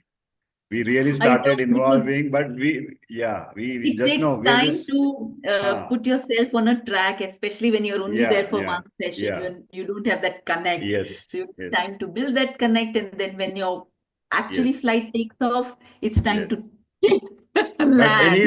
anyway, ma'am, on behalf of all the participants and schoolers in our state of Telangana, I would like to thank you, because it's really a game changer thing that you have presented as, is especially in the tool called observation and feedback. So far, from today, like it's kal kya tha, aage kya hone wala. It is like that. It was something else till to this time, but from tomorrow onwards, నాకు తెలిసి మన పాఠశాల నాయకులకు అందరికీ కూడా madam ఇచ్చినటువంటి inputs చాలా చాలా వాల్యుబుల్. ఈ రోజు వరకు ఈ క్షణం వరకు మనం You should share with them the modules that are there on the NEPA website. And it has this module on reorienting, review, and feedback practices. And they can all, and there are other 5 modules. These are set of 7 modules actually, with a manual also. We developed it especially with the Navodaya Vidyalaya school principals. So they have a lot of aspects, and they have a lot of tools also actually, which could be used by school heads. So must share. Yeah, thank you, ma'am. One participant, just though we are exceeding time, just any one headmaster or headmistress can come forward and thank ma'am for this, for her wonderful presentation, which is really Ma'am, thank you very much. Really, definitely the change will be there, ma'am. As Kansa said, what was previous and what will be the future. The change we can identify definitely, ma'am. Thank you for the wonderful session, and we'll be in contact with you for any other doubts, ma'am. Definitely. Thank you. Sure. Good morning, madam, Kashati madam, and Patan Kansa. Thank you very much. You will give very valuable suggestions to us. Thank you, ma'am. Yeah, sure. Khan sir, I've shared the module to the, I think Suresh Babu's number I have. So I've shared it to him. I'll also give my number to ma'am, so that I can also have a copy. You can have it from the website also. They're freely available. Yes. Thank you so much. Yes, thank you, ma'am. Thank you. SCRT Telangana and School Leadership Academy Telangana thanks you a lot, ma'am, on this happy note. Thank you. So thank you. Thank you. So with this, dear schoolmates, we have come to the wonderful session on observation and feedback. Now, Charusmita, Dr. Charusmita Malik, Assistant Professor, Madam also has been waiting for us to have her presentation. So, Madam also from NIPA, National Institute of Educational Planning and Administration. Ma'am, sorry for the delay, ma'am. I'm really, really sorry. Not at all, not Yeah, at all, not sorry at for all. the delay. So over to you, ma'am. Not at all. Yes, yes. So I think it's been a delight to listen to Dr. Kashyapi Avasthi. She has been the torchbearer in leadership for us, and she has highlighted a very important aspect of classroom observation and feedback. So I'm going to build on that itself, because I think that is very crucial to what pedagogical processes that we are talking about and how to really improve quality. So I suppose yesterday there was a session by Dr. Maithili as well on pedagogical. So I'm going to just bring it all together and build upon what Dr. Kashyapi has just shared with you, everyone. So it's not going to be too elaborate. Even though, if we had time, we just concluded a workshop on pedagogical leadership from 17th to 20th December in New Delhi. And for specifically in the context of state government schools, what does it really mean? What are the various aspects to it? And what are the various processes that we are really looking at when we are understanding the school context in different diversity of schools across India.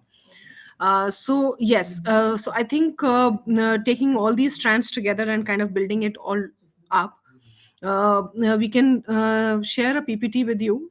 So that would also be interesting, I think. But more of speaking than really going through the PPT, because the PPT you can read and understand. However, there are certain things that I'm going to share a bit more in detail. That's one. And how many school principals are there? 156, I suppose. 154. Right. And there are some watching on YouTube live as well, ma'am. Yeah. Right. So what I'm going to talk about is basically how pedagogical leadership and learning outcomes are really intertwined, and a bit of more of philosophy in terms of what do we really expect from school leaders who are going to act as pedagogical leaders, and who definitely act as pedagogical leaders. So just a bit of a initial 2-3 things that we want to share. One is the fact that when a school leader is leading the elementary school or a preschool to elementary or upper primary school, the role of school leader is much more in terms of teaching learning process. But as we go higher up, especially at secondary and higher secondary level, the role of the principal becomes on ground. In practice, it becomes less, but it ideally and educationally, it should be much more at secondary level. So in practice, we do normally see, that principals at secondary and higher secondary level are not very much involved in classroom processes or teaching learning processes, even though we expect them to be more involved in the teaching learning process. In some of the states and UTs, there is a rule that a principal at secondary or higher secondary level has to take classes. Maybe a few number of hours are fixed in a week that a principal has to take class, himself or herself go and teach and become more involved in the classroom processes. But in practice, normally what we see across the country is that principals are not very much involved in teaching learning process, especially at secondary and higher secondary level. But this should not be the case. This must not be the case, and school leaders must be more involved in pedagogical interventions and improvement of learning outcomes and the broader framework of student learning. But at the elementary and the pre-primary, primary, upper primary level, usually the number of teachers is also less. There are many schools which have single teacher, double teacher schools, or maybe perhaps 3 to 4 teachers, or maximum 6 to 8. And at elementary level, most of the head masters are head teacher senior most head teachers, who are in charge headmaster.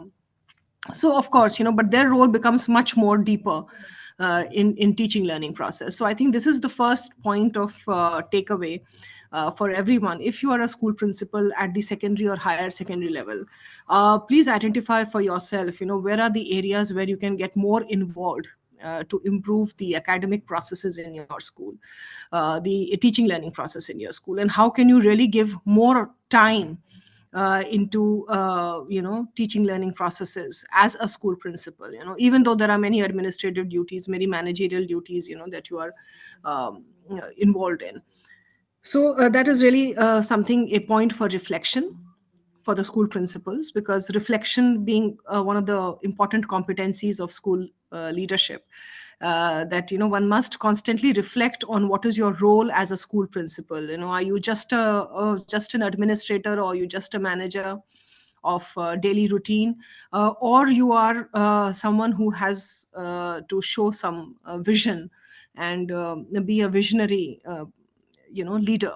So what kind of a role that you think you must play? I think this is the first question that you must really note down in your books, in your notebook right now. What is your role? What do you think are the critical 5 or maybe top 3 critical roles of a school leader or of a principal leader? So what are your top 3 roles? And definitely, one of them must be the role as an academic leader or a pedagogical leader, right?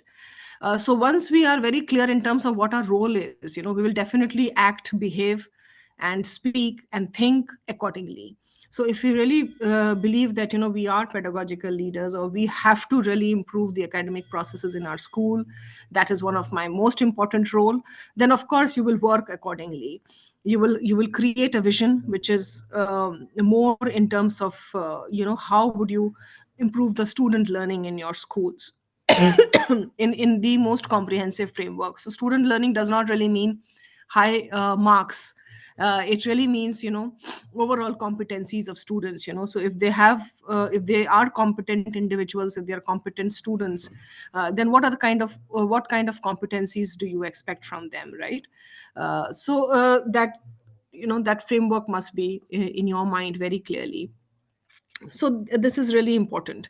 The second question I think you must note down in your notebook is what kind of learners you want to create in your school. So I guess many of you must be principals at secondary or higher secondary level. So I think when we are leading schools at secondary level, we normally forget that we are creating the base for higher education. So the role of a school leader at the secondary or higher secondary level is much more important, because you are building upon the competencies of students who have come from upper primary, and you're also creating a base for higher education. So you really the the interlinkage between the elementary sector of our education system and the higher education sector. So that is also an important role. So what kind of learners do you want to create when they pass out or when they graduate from the secondary school? So what type of a learner, and what kind of a student you visualize as a school team? What kind of competencies a particular individual student needs to have before they graduate from your class 12th in your secondary school. So I think this is an important second question, because what kind of learners you want to create will actually define what kind of pedagogical leadership you will enact in the school. So we're really defining what the end purpose is, and then therefore what am I supposed to do from today onwards till the time my schooling is completed successfully for all the students. So I think this is the second question. So the first question is really, what are the top 3 critical roles of a school leader? And if you think that one of the roles is academic leadership or pedagogical leadership, then the second question is, what kind of learners you want to create in your school? What is the archetype, or what is the prototype of a student? कि उस student को हम देखें, थोड़ा हिंदी चलेगा पठन साहब, one or two sentences. Yes, ma'am. Yeah, no problem, no problem. तो मतलब आपका जो स्कूल का बच्चा है उसका क्या व्यक्तित्व होना चाहिए, उसका क्या पर्सनालिटी होना चाहिए, उसका क्या कैरेक्टर बिल्डिंग होना चाहिए, उसकी क्या कॉम्पिटेंसीज होनी चाहिए for the life skills that are required to survive in the world of work or to survive in higher education. So what kind of competencies are you expecting from a student who is the prototype of your school, who is the brand ambassador of your school? So what kind of competencies do you think that students must possess who pass out from your school?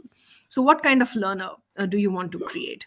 Now, these competencies can be anything, right from maybe the competencies of decision making or problem solving, or being an innovator, or being an avid reader or a communicator, excellent communicator, very sharp organizational skills, or for example, empathetic, having very good interpersonal relations. So all of these competencies, and there are endless competencies, so it's quite possible that every student has a different list of competencies that he or she has excelled in. Some of the students can be very good sports persons, some of them can be great artists, or some of them can be great academicians, or academicians and artists together. You never know, but there are multiple permutation and combinations. But every student must have solid competencies once they pass out from your school. So if that is your vision, if that is your aim, then perhaps we can think of understanding what pedagogical leadership and what it means, and what are the connotations of pedagogical leadership like that. So I believe you already had a session with Dr. Maithili, and she was instrumental in developing this handbook on pedagogical leadership with CBSE, and she must have referred to that yesterday.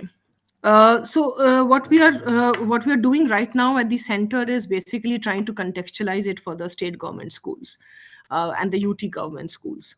So in that context, we're just dabbling with these ideas. So what I'm going to do is I'm going to just show you, and just give me a minute. I'm going to share a presentation. Later on, I can give it to you, Patan, and then you can share it with people. This is the NCSL presentation on pedagogical leadership. So I'm just going to dabble with a few ideas. Later on, you can translate that into your school through various strategies, action points, actionables, action projects, whatever you call them. The third thing that before I show the PPT, I think the third point that I really need to also, present before you as a question is, what kind of teachers do I visualize for my school? So see, that's the difference between being a teacher and a leader. The scope of a leader is much large.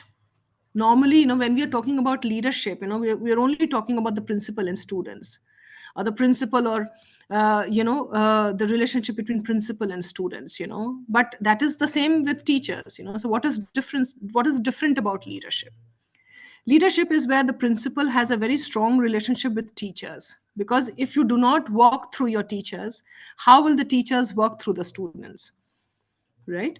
So it is impossible for a principal, suppose if it is a large secondary school with 5,000 enrollment, it is impossible for a principal to reach out to every student. So who reaches out to every student? The teacher does. So how do you really create motivational frameworks for teachers? How do you create conducive learning environment, not just for students, but for teachers? How do you create avenues for professional development of teachers? So leadership की जब हम बात करते हैं, तो leadership में teachers भी बहुत इंपॉर्टेंट रोल प्ले करते हैं as compared, and also students. So you have these two major stakeholders, teachers and students. So the relationship between the principal and teachers is very unexplored. So what kind of staff meetings do you want to have? What will be the nature of staff meetings? Will the nature of staff meetings be professionally inclined? What kind of teachers do you visualize in your school? I mean, do you visualize competent teachers who are competent in their subjects, who have the latest updated knowledge and skills on methodologies? on transaction methodologies with respect to their subject as well as cross subject areas. What kind of competencies do you expect from teachers? So it is very easy to say that my students in my school, they are critical thinkers. It's a very commonly used word, but nobody really understands what it actually means. But you can't have critical thinkers, the student community as critical thinkers if the teachers are not. How is it possible? सो जो भी आप students में competencies expect करते हैं, पहले तो वो teachers के भीतर होनी चाहिए, टीचर्स के अंदर होनी चाहिए ना वो competencies. Only then you can expect it from students. तो पहले तो टीचर्स के अंदर भी तो आपको वो कॉम्पिटेंसीज चाहिए. अगर आपके टीचर प्रॉब्लम सॉल्वर्स नहीं हैं तो स्टूडेंट्स से भी आप बहुत ज्यादा एक्सपेक्ट नहीं कर सकते. If teachers are not innovating, if the principal is not innovating, then can you have a school where students are innovators? One or two exceptions will be there. That is another thing. But to have that culture of innovation or to build that culture of innovation takes a long time. And where the principal has to first have the attitude of innovation or bringing something new onto the table, which has an impact, which has a positive impact. Then the teachers must also be encouragers of innovation. They must be motivated to innovate themselves. Only then you can really see that the whole student community is also geared up for the same. So this is important to understand that teachers आपको किस तरह से चाहिए, what kind of teachers, how do you visualize, what type of teachers do you want in your school? So ये तीन सवाल बहुत जरूरी हैं. These three questions are very important. What are the critical roles of a school leader? How do you yourself visualize you as a school leader? How do you visualize your teachers as teacher leaders? And then how do you really visualize your students as student leaders? And what kind of competencies must be developed within you? Suppose if I'm a bad time manager, can I expect my teachers to be good time managers? No. Nobody will listen to me. Can I expect my students to be punctual and disciplined and organized and planned? If I'm not, if I'm haphazard, do you think my other stakeholders in my organization are going to be planned and organized? Not at all. Exceptions are always there. So what I'm trying to say here is that it's really, जब हम school leadership की बात करते हैं, school leadership, as the term suggests, school leadership is all about all the stakeholders in the school, not really just the principal. So it's the principal leader, is the teacher leader, is the student leader, and what are the competencies that are expected, from each stakeholder. So I think that is something we need to have as the initial thinking and reflection before really we proceed into it. But I'm just going to share the presentation with you quickly because I know it is going to be lunchtime. So I'm not going to take much time. Let me just share this PPT with you.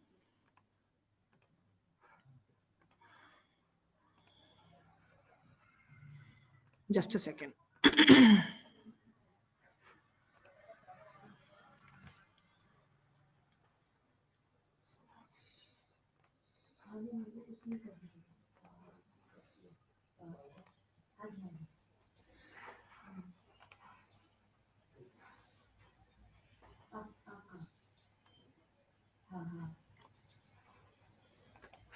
Meanwhile, if you want to ask something, anybody wants to ask something can ask.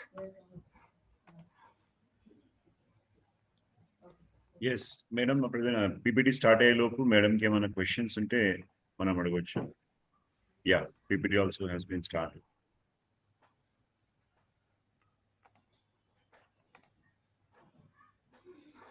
Can you see my screen? Yes, ma'am, we can.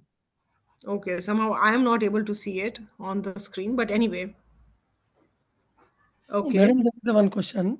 Yes. Being a school head, there is a एक subject में school head expert रहते हैं. Other subjects में they are expertise. Yeah. How to overcome efficiency? How to overcome this deficiency to other subjects? To overcome the other subject. efficiency. So a very good question. In fact, you are Muhammad Sadat. Yes, ma'am. Okay. So I think this is an important question. Actually, all these questions cannot really be addressed in 1 hour. You need at least 10 days of training program and discussion on this. So basically what happens is that if you refer back to the session by Dr. Kashyap, she actually shared a model with you, ask, describe, ask, of classroom observation and feedback. So it's very important. I think the first step is to sit with your staff, your teaching staff in the staff meeting, and really say and share your concern, and also say that I'm perhaps very good with mathematics, but I'm not a teacher. I mean, any principal has not been a teacher of many subjects, but a principal must have been a specialized teacher of one subject. For example, if you have been a specialized teacher in mathematics, it is important to actually share this very openly and in a very trustworthy manner with all the staff, and say that, listen, I'm an expert in mathematics. So any teacher who's the mathematics teacher, can take knowledge and skills training by me. But what about other subjects? So other subjects, you can coach the teachers who are belonging to other subjects. So for example, English or social sciences, you can always ask them, that what are the issues that you're facing, while you're transacting social sciences, or while you're transacting languages, or while you are transacting any other science subject. And they can come to you and meet you openly, talk to you about their concerns, and you can find solutions. So for perhaps, suppose there is a language teacher in your school and you are not of the same subject as a principal. So you can always find avenues and solutions, of how you can really support this teacher, who's facing difficulty in building the language skills of students. So perhaps, you can network the teacher with some other teachers in the neighborhood who are English experts. You can contact your block resource coordinators, or you can ask them to do some courses face-to-face online. You can refer these teachers for teacher training of that particular subject, so on and so forth. So when the subjects are not similar of the principal and other teachers, then you can create a space which is open and trustworthy, where they can come and discuss with you about their concerns. And then you can guide them, or you can ask them to find their own solutions, and help them out, in terms of networking with other resources, in terms of and giving them other opportunities of visiting some neighborhood school where the language expert is teaching very well. So you can provide them with other opportunities. So I think that is the approach that a principal as a pedagogical leader must have to build upon the professional competencies of the teacher. So I think that is my answer to this question. And as far as professional competency is concerned, so I always give this very funny example, that if I have to lose weight, you cannot lose it on my behalf. If I have to lose weight, only I can lose it, right? And if I have to gain some knowledge, you cannot gain knowledge on my behalf. So suppose if I say that, okay, I need to know more about rules, administrative rules, and I ask you, Mohammed ji, why don't you read these books, so that I can gain knowledge without discussing with you? So that is not possible, right? I'll have to read it. So if I have to improve myself, if I have to improve my professional competency, I will have to do it myself. I cannot ask someone else. So as a principal, your role must be to encourage teachers to develop themselves professionally, to develop their own competencies on, be it knowledge or skills, so on. But what you have to do is that you have to have a very open channel of communication with all the teachers, even if they're not belonging to your own subject, and be very forthright and, clear in terms of, saying that, I may not be of your same subject, but I can help think through various possibilities along with you, which can help you and support you in growing further. So I think this must be the approach of a pedagogical leader, of an academic leader, largely.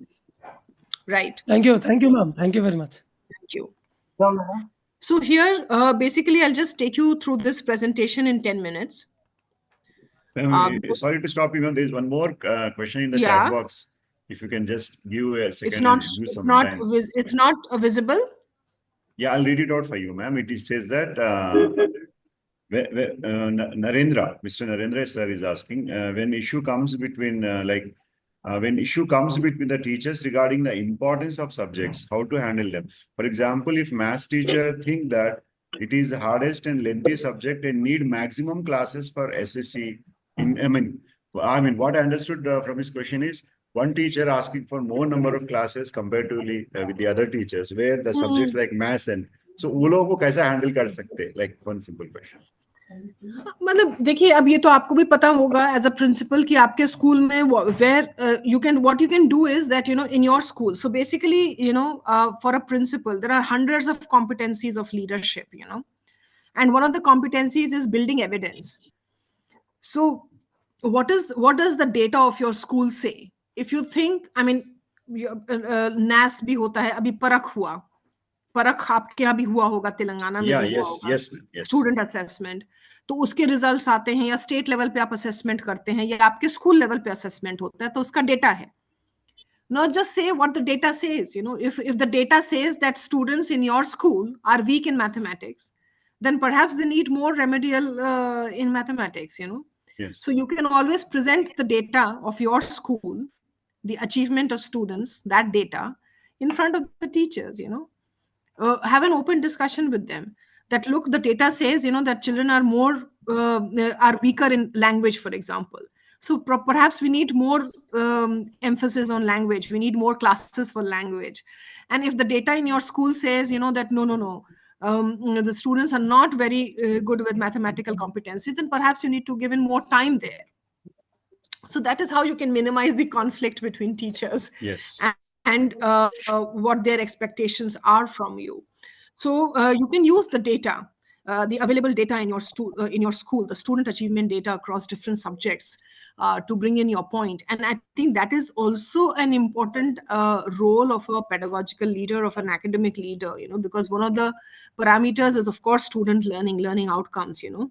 So, and you must do that as well annually, you know, and you must be doing it 3 months, 6 months assessment of students. So where exactly the lack is, and where the lack is, there you need to you know, put in your teachers and say that, you know, this is where we need to improve, because that is where the competencies are low. So that I think that answers. Yes, ma'am. Yeah. So that's how it is. Right. So actually the PPT is pretty heavy, Patan sir, you know, so I'm not sure if we can really have this, you know, in a very detailed format. If you can just ask me questions, because you've already gone through it yesterday, and maybe we can have this question answer session for the last 10 minutes, and I can share the PPT. I need to share 2 slides. I need to share, Patan sir, I need to share 2 slides in the presentation. That is important. Just please see this slide. We are at slide number 11, ma'am. Yes. So leader actions for implementing emerging pedagogies. Correct. Yes. Correct. No. So in the entire presentation, I think you need to focus on these 2 slides, and I think I'm going to share these 2 slides. Now, where do these slides have been built on the UNESCO 2021 document on the futures of education. So this is a document, beautiful document, and I really suggest and encourage people to actually go through this document. It is called The Futures of Education. It was published in 2021 by UNESCO, where the chapter 3 talks about emerging pedagogies globally. Can we have a copy of it, ma'am, so that we can share? Yes, I can share that copy. Okay. So basically what we really need to, in this topic that we are discussing today, you know, we need to see that whatever we are doing, you know, usually what happens is that a lot of people have this concern, and a lot of people, many principals and teachers have this concern, you know, that we are working very hard, and still we are not able to see any positive results in terms of competencies in students. So, है ना? हाँ. So, this is a problem area which I think everyone is facing, that you're putting in so much of effort, you're putting in so much of mehnat, and you're creating a learning culture, and you're innovating in pedagogies as well.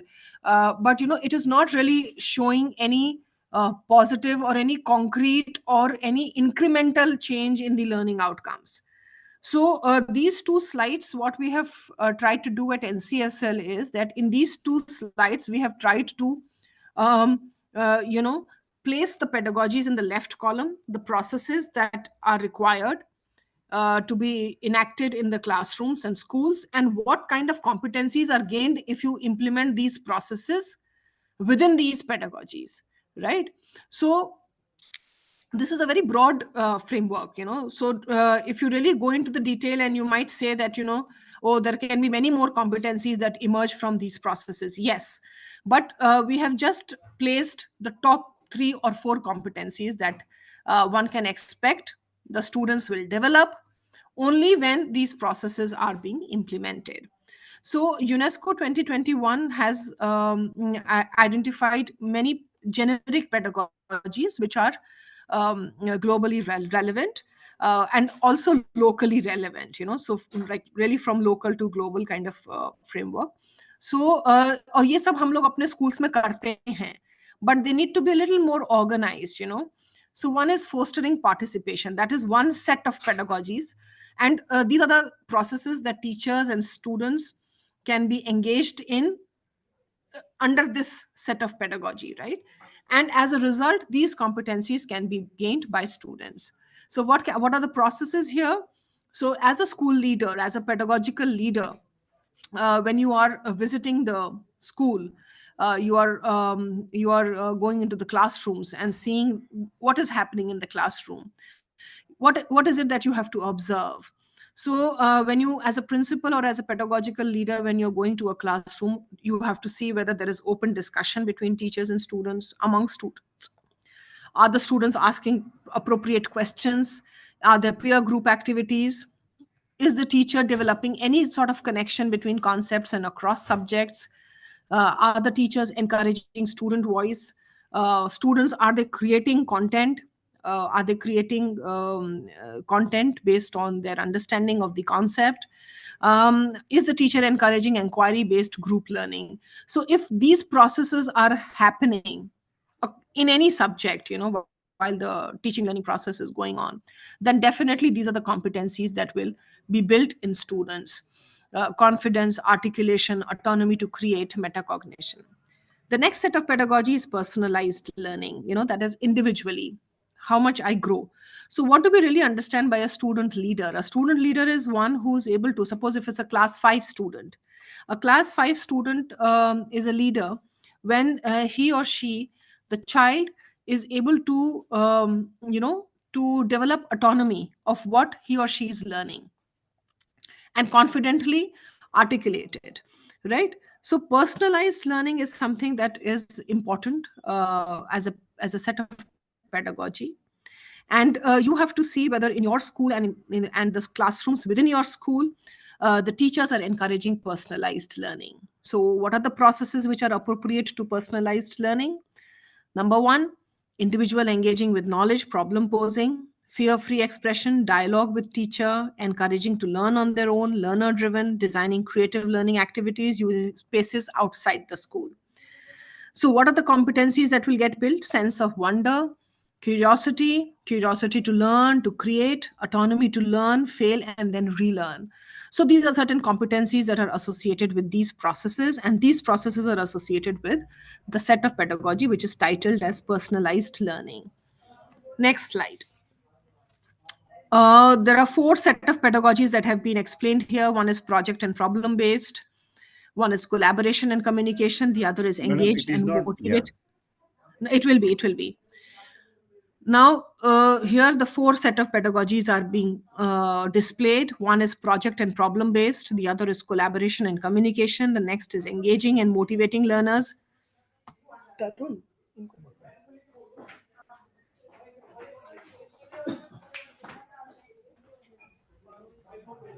Third is engaging and motivating learners. Fourth is cultivating creativity and innovation. So these are the 4 set of generic pedagogies that UNESCO talks about. And within each set of pedagogies, there are certain processes that you need to see whether in your school as a pedagogical leader, teachers are engaging in. So, and what are the competencies that can be gained through these processes, right? Questioning and critique, critical thinking, reasoning, learner investigation. So if you want these competencies, when I asked you this question in the beginning, what kind of a learner you want to create in your school? How do you visualize the learner or the student learner in your school? Now, if you say that, okay, I visualize that all my students in my school are critical thinkers, or they are analytical, they develop analytical skills, or they have questioning abilities, or they have good presentation skills. Then if that is what you want in the students of your school, because perhaps these competencies are missing, then you can refer to this set of pedagogy and you can develop the competencies of teachers on these pedagogies and these processes, because you want to specifically develop these competencies, right? Then collaboration, engaging, cultivating creativity and innovation. So these 2 slides are actually very important, which are actually building the interlinkage between various pedagogical interventions and competencies that students need to develop. And not just students, teachers. How many of us, many teachers you will see in many schools, they don't have very high confidence. So if you want, perhaps they don't have high confidence because principals don't talk to them. So principal and teacher, what kind of a relationship do you have? If you have trustworthy relationship between principals and teachers, and they are open to discuss stuff with you, they are they can share openly about their issues and concerns, then you will see that that school teachers will be more confident. So these competencies are basically adult competencies as well as student competencies. So if you create that culture, it depends on what kind of culture you want to create, because everything really depends on the culture. If you want to be an academic leader or a pedagogical leader, you will have to develop the culture accordingly. So if you want to develop the culture, only then these processes will actually get translated in the classroom, and these kind of competencies will develop in both adults and students. So I'm going to share these 2 slides with you because I think this is something which is very important. I'll share it with Patan sir, and he can share it with everyone. Right. Sure. Yeah, I'll do that. So I think I close it here. And if there is any 1 or 2 question, we can take it up, or we can wind it up. Thank you, ma'am. Yeah, it's up to the participants, sirs and ma'ams, if you have any queries.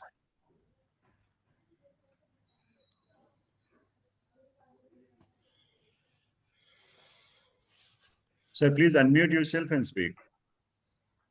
Yeah, slide I will share, sir. I'll take the responsibility. I'll do that. Slide number 11, 12.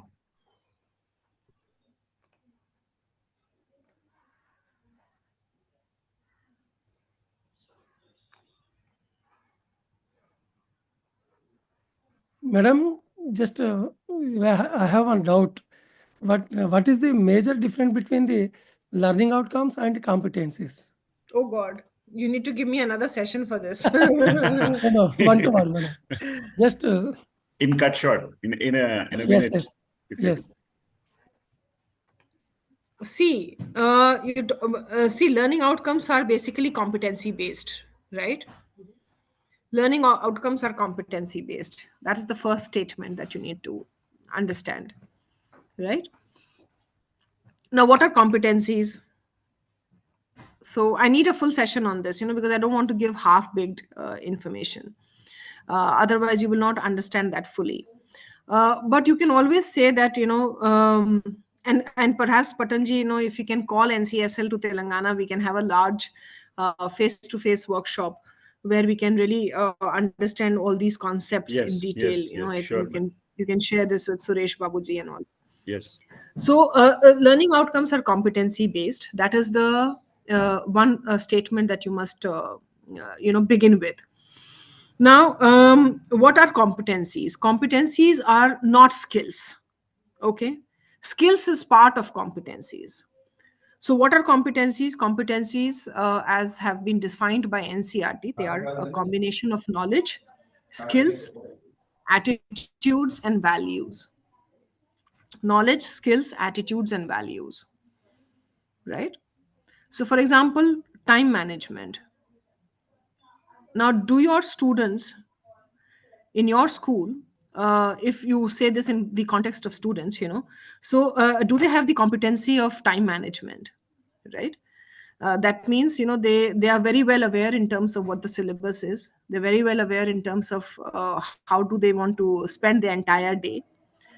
They have knowledge about it. They have practiced good time management, that is the skill. They have the correct attitude, that means they're not wasting the time in some negative fashion, but they're utilizing the time in a positive direction. They have correct attitudes for time management, and over the time it has become developed within them as a value, because a value will stay with them forever, for the entire lifetime. Unless something really drastic happens, and people change, that we are not really counting in, but values are actually long term. Long. So competency, what is a competency? It is a combination of knowledge, skills, attitudes, and values, right? So, and what are learning outcomes? We said that learning outcomes are competency based. It means that whenever you are assessing whether a child has achieved a particular learning outcome associated with the subject, for example, environmental science, so you want children to be very well aware of what is it's one purpose of textbook. Environmental science textbook is, that they have to learn it up for appearing into the examination and getting high marks. That is one. That is only knowledge. That is only knowledge testing. That is only knowledge testing. However, now we have competency based questions also in our examination. That's separate. So that is only knowledge testing. If you're just assessing, in terms of what are the let us say, what are the different types of pollution: air pollution, water pollution, noise pollution. This is like theoretical understanding, only knowledge. But if you want that, it translates as skills within these students, let us say class 7 students, then you will of course give them projects. One group of students will create a project on water pollution, will go to the nearby river stream and see what kind of garbage is there, and understand and assess that garbage, and probably take measures of of changing the system, and making people aware in the vicinity in terms of what are the disadvantages of pollution and all of that. So that when you are practicing that knowledge, it becomes a skill. And of course, while you're practicing that knowledge, it is a skill, but with what attitude? Is your attitude to earn an award, or is your attitude to actually change the environment? So a positive attitude will be to change the environment, to make people aware towards the ill effects of pollution, for example. And then, it is something, it is inbuilt as a value. That means whenever nobody is watching you, then also you are practicing that skill. So you're practicing that skill with the correct attitude for a long time. It is a value. So learning outcome is basically it is competency based. So when you are saying that you are assessing learning outcome, you are actually not assessing just the knowledge. You're assessing whether the child has knowledge, plus has the child been able to translate that into a skill which is yielding positive results, positive attitudes. And of course, has the child learned environmental science lessons only for passing the examination, or has it got translated as a long term value in that child? So आपका जब चारों चीजें आप assess करते हो, all the 4 items when you assess knowledge, skills, attitudes, and values, because that is a competency. then that is what gets developed as a competency, right? And that is basically the learning outcome that we are visualizing. That when we say that, okay, the child has achieved the learning outcome with respect to 7th standard environmental science, this is what we mean. We mean that the child has understood the concept, the child has understood the application side of it, the child has also developed correct attitudes, the child has also, this has also got ingrained in the child as a long-term value. That means uska learning outcome अच्छा है. It is a high learning outcome. And learning outcomes are competency based. Otherwise, we can have 5 days of proper workshop on this. Yeah, no, thank you, ma'am. Thank you. Thank you very much. So I once think, again, yes. Yeah, yes, ma'am. I think this is the mother of all questions. So I think this answers everything, and we must wind it up, because I don't want in leadership, we don't give extra, if people are saturated now. Yes. A last word for vote of thanks, ma'am. So that is Dr. Charu Smita Malik, ma'am, joining all the way from NCSL, Nipa, Delhi, New Delhi.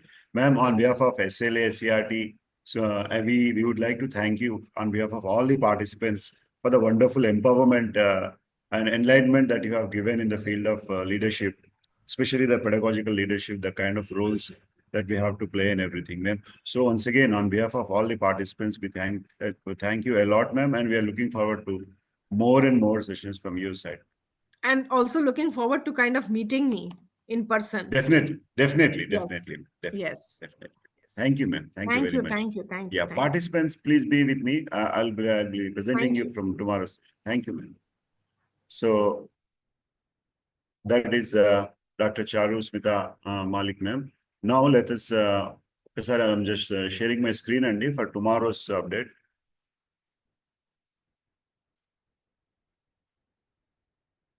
Sir, is it visible, sir?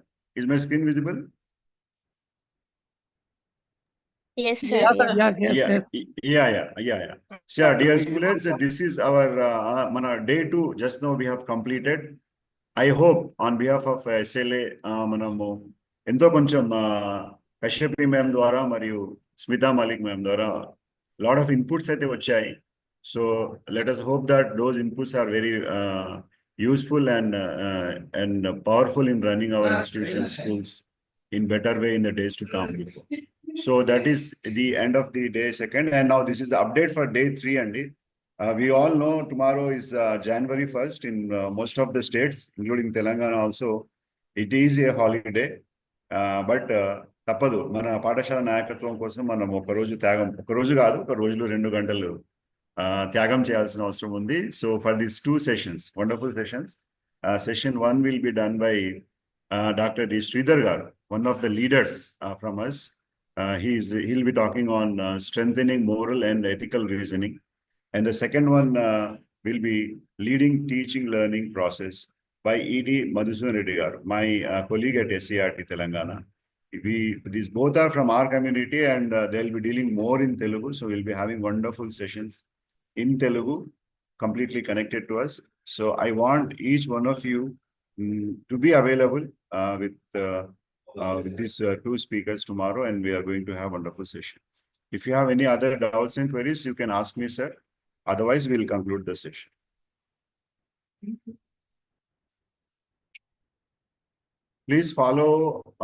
Please be following my Telegram channel as well as our YouTube description, where we'll be updating you with all the links. Ippude madams chepparu వాళ్ళు ఇచ్చినటువంటి PPTs అవన్నీ కూడా మేము మన Telegram channel as well as YouTube description లో provide చేస్తాము. You can follow there. So anything else to wind up? Otherwise, shall I discontinue?